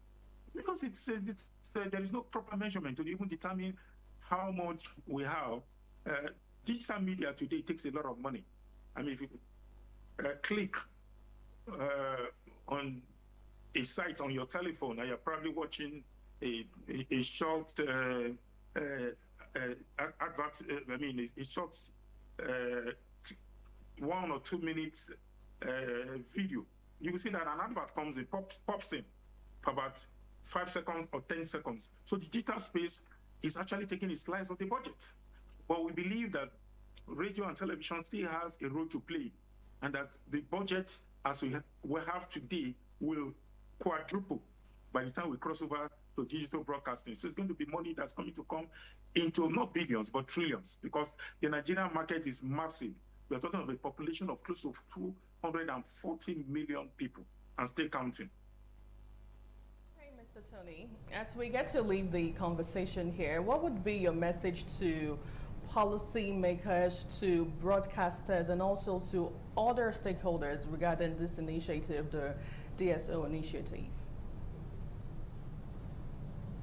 Well, my plea is there is so much on the table for everybody.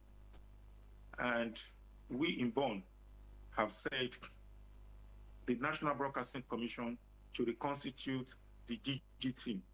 The DG team is a committee of stakeholders or representatives of various stakeholders, the engineers, the set bus manufacturers, those who are going to be involved in signal distribution. So everybody should be involved in the committee to midwife this process. And whatever decisions we are taking, let's take those decisions collectively. Let's not leave anybody aside. Let's not make anything look opaque and open to suspicion, because there are some doubts. Some people are saying, hey, it appears there is some effort to hijack this process or to ensure that much more of what we have in the value chain process will be hijacked by some people. And we just felt that, look, it is because before now, the process was not clear, was not open. But after we started engaging the NBC, it is clear that they have assured us now that at least once every quarter, all the stakeholders we meet will assess the challenges and the problems that we have. And I believe at the end of the day, it will be a win-win, and we'll all have reason to smile and successfully migrate from analog to digital broadcasting. Absolutely. Mr. Tony Akertu, Bonn Chairman, thank you so much indeed for your time this morning. You're welcome. Now, we take a short break, and when we return, the news update comes next. Stay with us.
Hello and welcome to the news update on ITV. I am Anuluwakbo Stevens.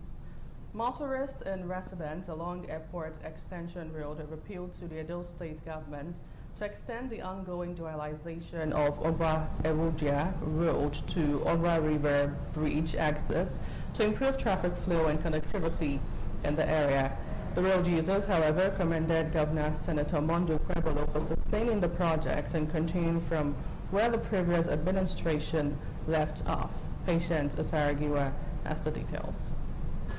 The road rehabilitation has reached an advanced stage with major drainage and culvert construction completed to channel flood into Ogba River. When the news crew visited the project site near Umigbe community, construction activities were in full swing with workers and heavy-duty equipment engaged in various aspects of the rehabilitation and expansion works. Some motorists and residents expressed satisfaction with the pace and quality of the project. They said the completed sections have already improved movement within the area and appealed to the government to extend the dualization to Ogba River Bridge axis to maximize the benefits of the project. We commend the government for the continuation of the road, but we still ask for more to be done, especially from this spot to the bridge. It's giving us a lot of concern. I beg, may government come help us, can't do this road though, I beg. He's the governor of everybody. He's trying, and we still place it, he should help us for the bridge. Commenting on the progress of the project, the project manager, Mr. Johnson Iloke, said a significant portion of work has been executed in line with approved specifications. He explained that despite challenges posed by the rainy season,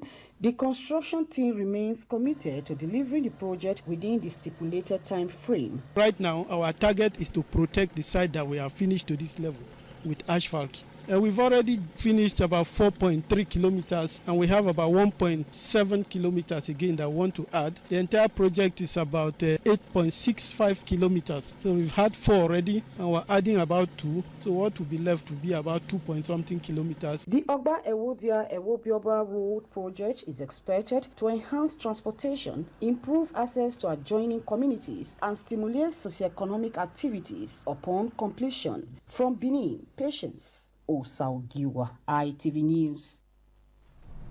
Meanwhile, leaders and members of the 5 Block of the Christian Association of Nigeria, CAN, in Edo State, alongside ministers of the gospel and other stakeholders, have converged on Benin City for a leadership conference 2026 aimed at strengthening unity, spiritual growth, and effective Christian service. The conference, which attracted Governor Mondo Kwebolo as special guest of honor, and other dignitaries, focused on the theme, Keep the Fire Burning. Afure Aneto reports. In a remark, the Edo State Governor, Senator Mondo Kwebolo, who was special guest of honor at the Ministers' Conference 2026, organized by the Christian Association of Nigeria, Edo State Chapter, appreciated the prayers of the Christian community and reaffirmed his administration's commitment to security, peace, and development across Edo State. By the grace of God, Edo must be safe. Yeah. I need you to continue to pray for this nation, for the unity of this country. Edo State CAN Chairman, His Eminence Supervising Apostle General Irikpeno Moike, described the conference as purpose-driven, aimed at strengthening unity, peace, and effective gospel propaganda within the body of Christ. CAN is calling for action against human suffering. Enough is enough. Speaking on the theme, Keep the Fire Burning, Vice Chairman of CAN, Very Reverend Father Alfred Agbonlao, identified pride, bitterness, and unforgiveness as threats to spiritual growth, urging ministers to embrace prayer and holy living. The greatest tragedy in ministry is when the fire on the altar goes out. But today, God is calling us back to the altar. Guest speaker, Bishop David Abioye, said sanctification, passion for God, and unity are essential for sustaining spiritual fire, calling on ministers to uphold righteousness and restore godly order in their various denominations. How do you know you carry this fire? First of all, it will show in your tongue. And as I'm speaking to you right now, I release tongue of fire. Special prayers for the body of Christ and the nation were offered by leaders of the 5 blocks of CAN, including PFN Chairman, Pastor Margaret Agbonifo. Nigeria is alive today is by the mercies of God. You shall fall for your faith. I speak. Renew our zeal. Blessed be your holy. From Benin, Ofuri and Neto, ITV News. The Ojawe and elders of Uyugu community, located at kilometer 17, Benin Abraka Road, Ukwacho Ward 6, Orionwa local government area, Edo State, have called on landowners and customers to present documents of landed property to the verification committee, which will commence seating from 22nd June to 22nd September 2026. William Siama has more. A statement signed by the chairman, Verification Committee, Abigo Community, Pa David Osunde, says landowners are requested to bring land documents comprising original and photocopies to the office of the committee headed by him. The statement explains the time is 10 a.m. to 3 p.m. on Mondays, Wednesdays, and Fridays. It urged those concerned to comply with the verification notice to avoid sanction. William Siama, ITV News. And that ends the news at this time. Many thanks for watching. I am Anuluwapo Stevens. Up next is TMI Socials.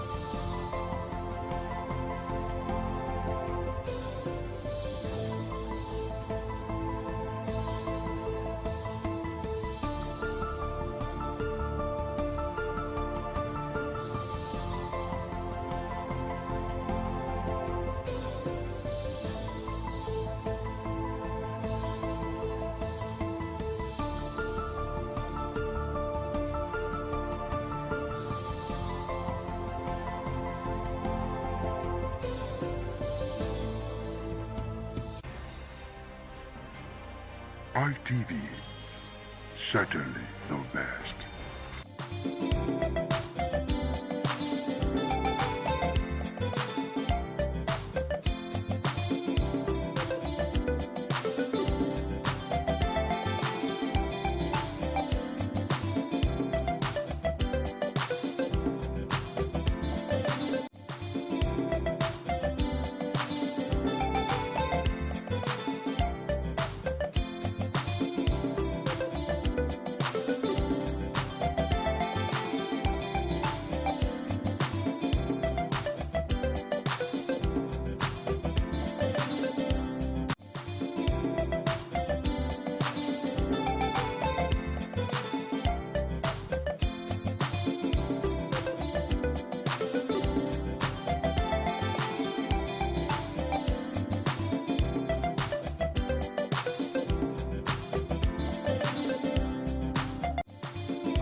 Good morning. The weekend is finally here. This is TMI Socials. I am Nwoluwapo Stevens, better so call me your social media butterfly. I'll tell you what, our video of the day is a viral video of Japanese fans cleaning the stadium after the match. Take a look.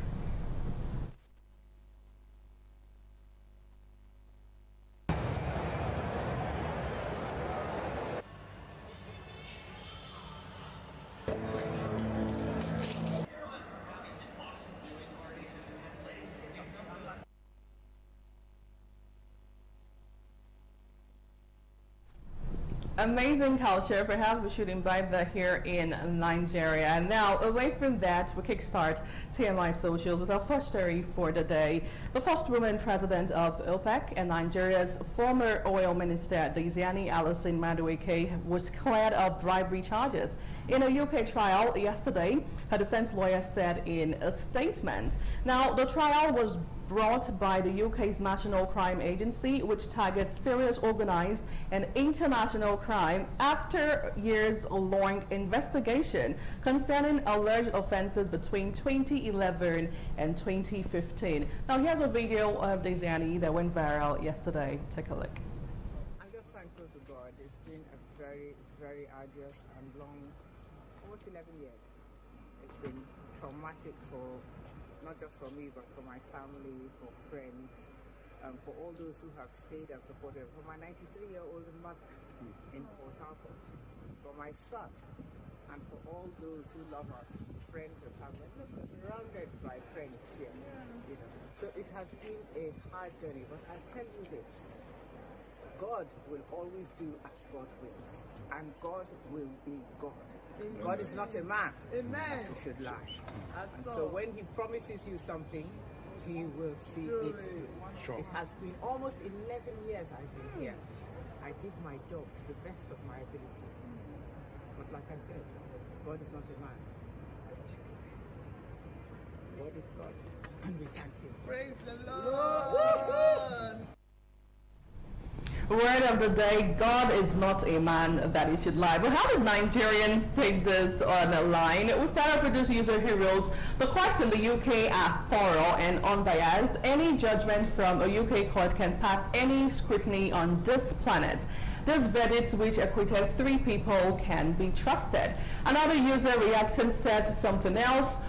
And all the houses, jewelry, cars seized in Nigeria. This woman had over 100 houses from a civil servant salary. Okay, praise judge lamenting on X. Now this user wrote, okay, not pretty much sure what that is, but this one said, if this woman can be cleared of all corrupt charges, then please no person in Nigeria should be arrested for corruption again. Okay, well, whatever that means. Now, away from that, we get over to Lagos. Well, Lekki precisely, where trending videos of rain, actually the rain situation that went down yesterday has surfaced online, as a Lagos official had warned 14 areas of flash floods from June 14th to 21 as part of an above normal rain season forecast by NIMET, leading to chaotic commutes, but no major casualties. Now let's take a look at how it went down yesterday in Lagos. Wow. So, are you recording? So, this is where the water is reaching me. And I've not even gone far. I've not gone deep inside. I am 6'2". This is where the water is reaching me. Lagos State government, local government, please fix our road. Please, year in, year out, every single year, we have water issues. Please come and fix the road. Because when it comes to election and everything, we start seeing all the great works that is going to be happening.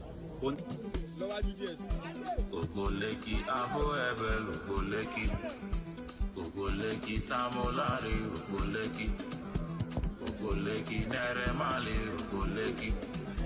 Ogoleki Joey Zaza, Ogoleki Elumelu, Ogoleki.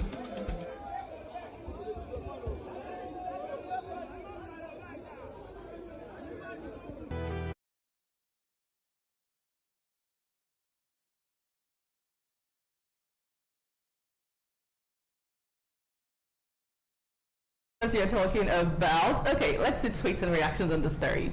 Now this user wrote, are you sure this is Lekki? Because Lekki makes sense too. Isn't it Lekki we hear every time? Or another user reacted to this story says on Instagram, this one wrote, year in, year out, once the rain stops, everyone briefly forgets again. So this is not the first time it's happening. That's what it means. Now this user wrote, same place used as an element of classism by my countrymen. Oh my goodness. And finally, we need underground drainage, period.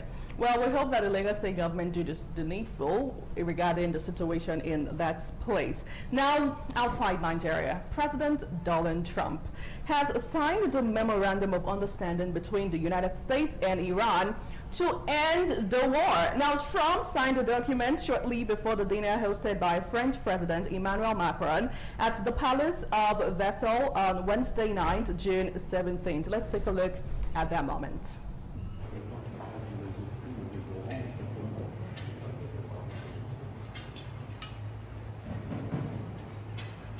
This is historical. Yes. Bravo.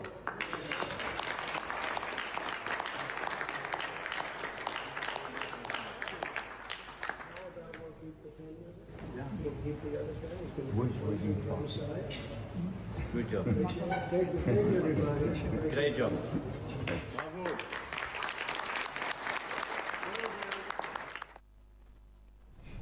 Well, to let you know that Iran's president also signed the agreement on Wednesday from Tehran, and the U.S. Vice President JD also is expected to sign the deal at a more formal ceremony on Friday. That's tomorrow. Now, reacting to this online, let's see what Americans and the whole world has been saying. This user wrote on Instagram, the president's trying to fix his own mistakes after billions of dollars were expended with an unnecessary war.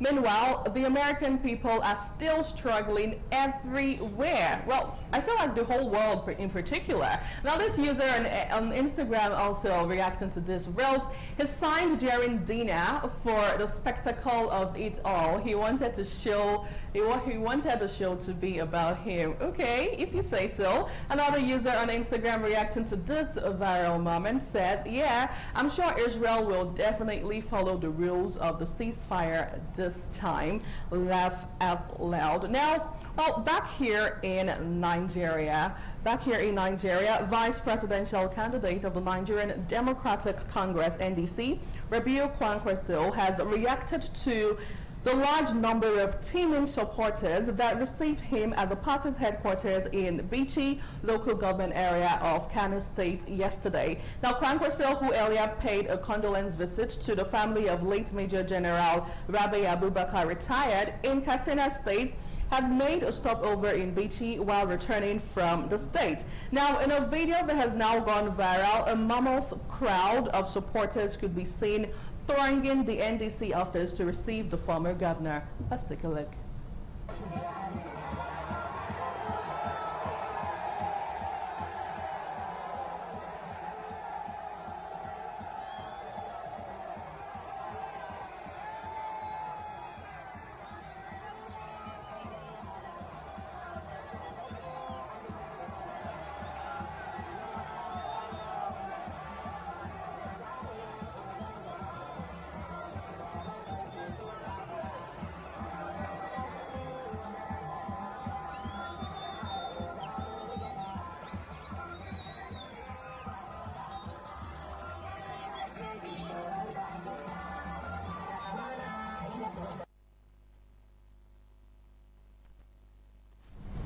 The Kwankwaso movement doing their thing right there. Reacting to this, let's see what netizens have been saying. This user wrote on X, "I only hope all this crowd have their PVC because at the end, that's what counts. Without PVC, you are nobody during elections. So let's go all out there and get our PVC facts." Now, this user wrote, "All generic, no paid crowd nonsense." Still on the story, this user says, "Using a rented crowd of 5,000 people to brag." Well, you think it's actually a rented crowd. Only time definitely will tell. Now, as we get to wrap up TMI Socials today, here is a question. Are you obedient or you are disobedient? Now, in a video that has now gone viral, we get to see the Minister of Works, Dave Umahi, saying that Ebonyi State, they are not obedient. In fact, they are disobedient. Take a look.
Okay, dokie. At the end of the day, Nigerians, it's up to you to do the needful come 2027. Now, that's my bit this morning on TMI Socials. Thank you so much for being part of the show. I am Anuoluwapo Stevens. And from all of us on This Morning on ITV, Lagos, Abuja, and right here in Edo State, please stay safe. We'll see you again next week.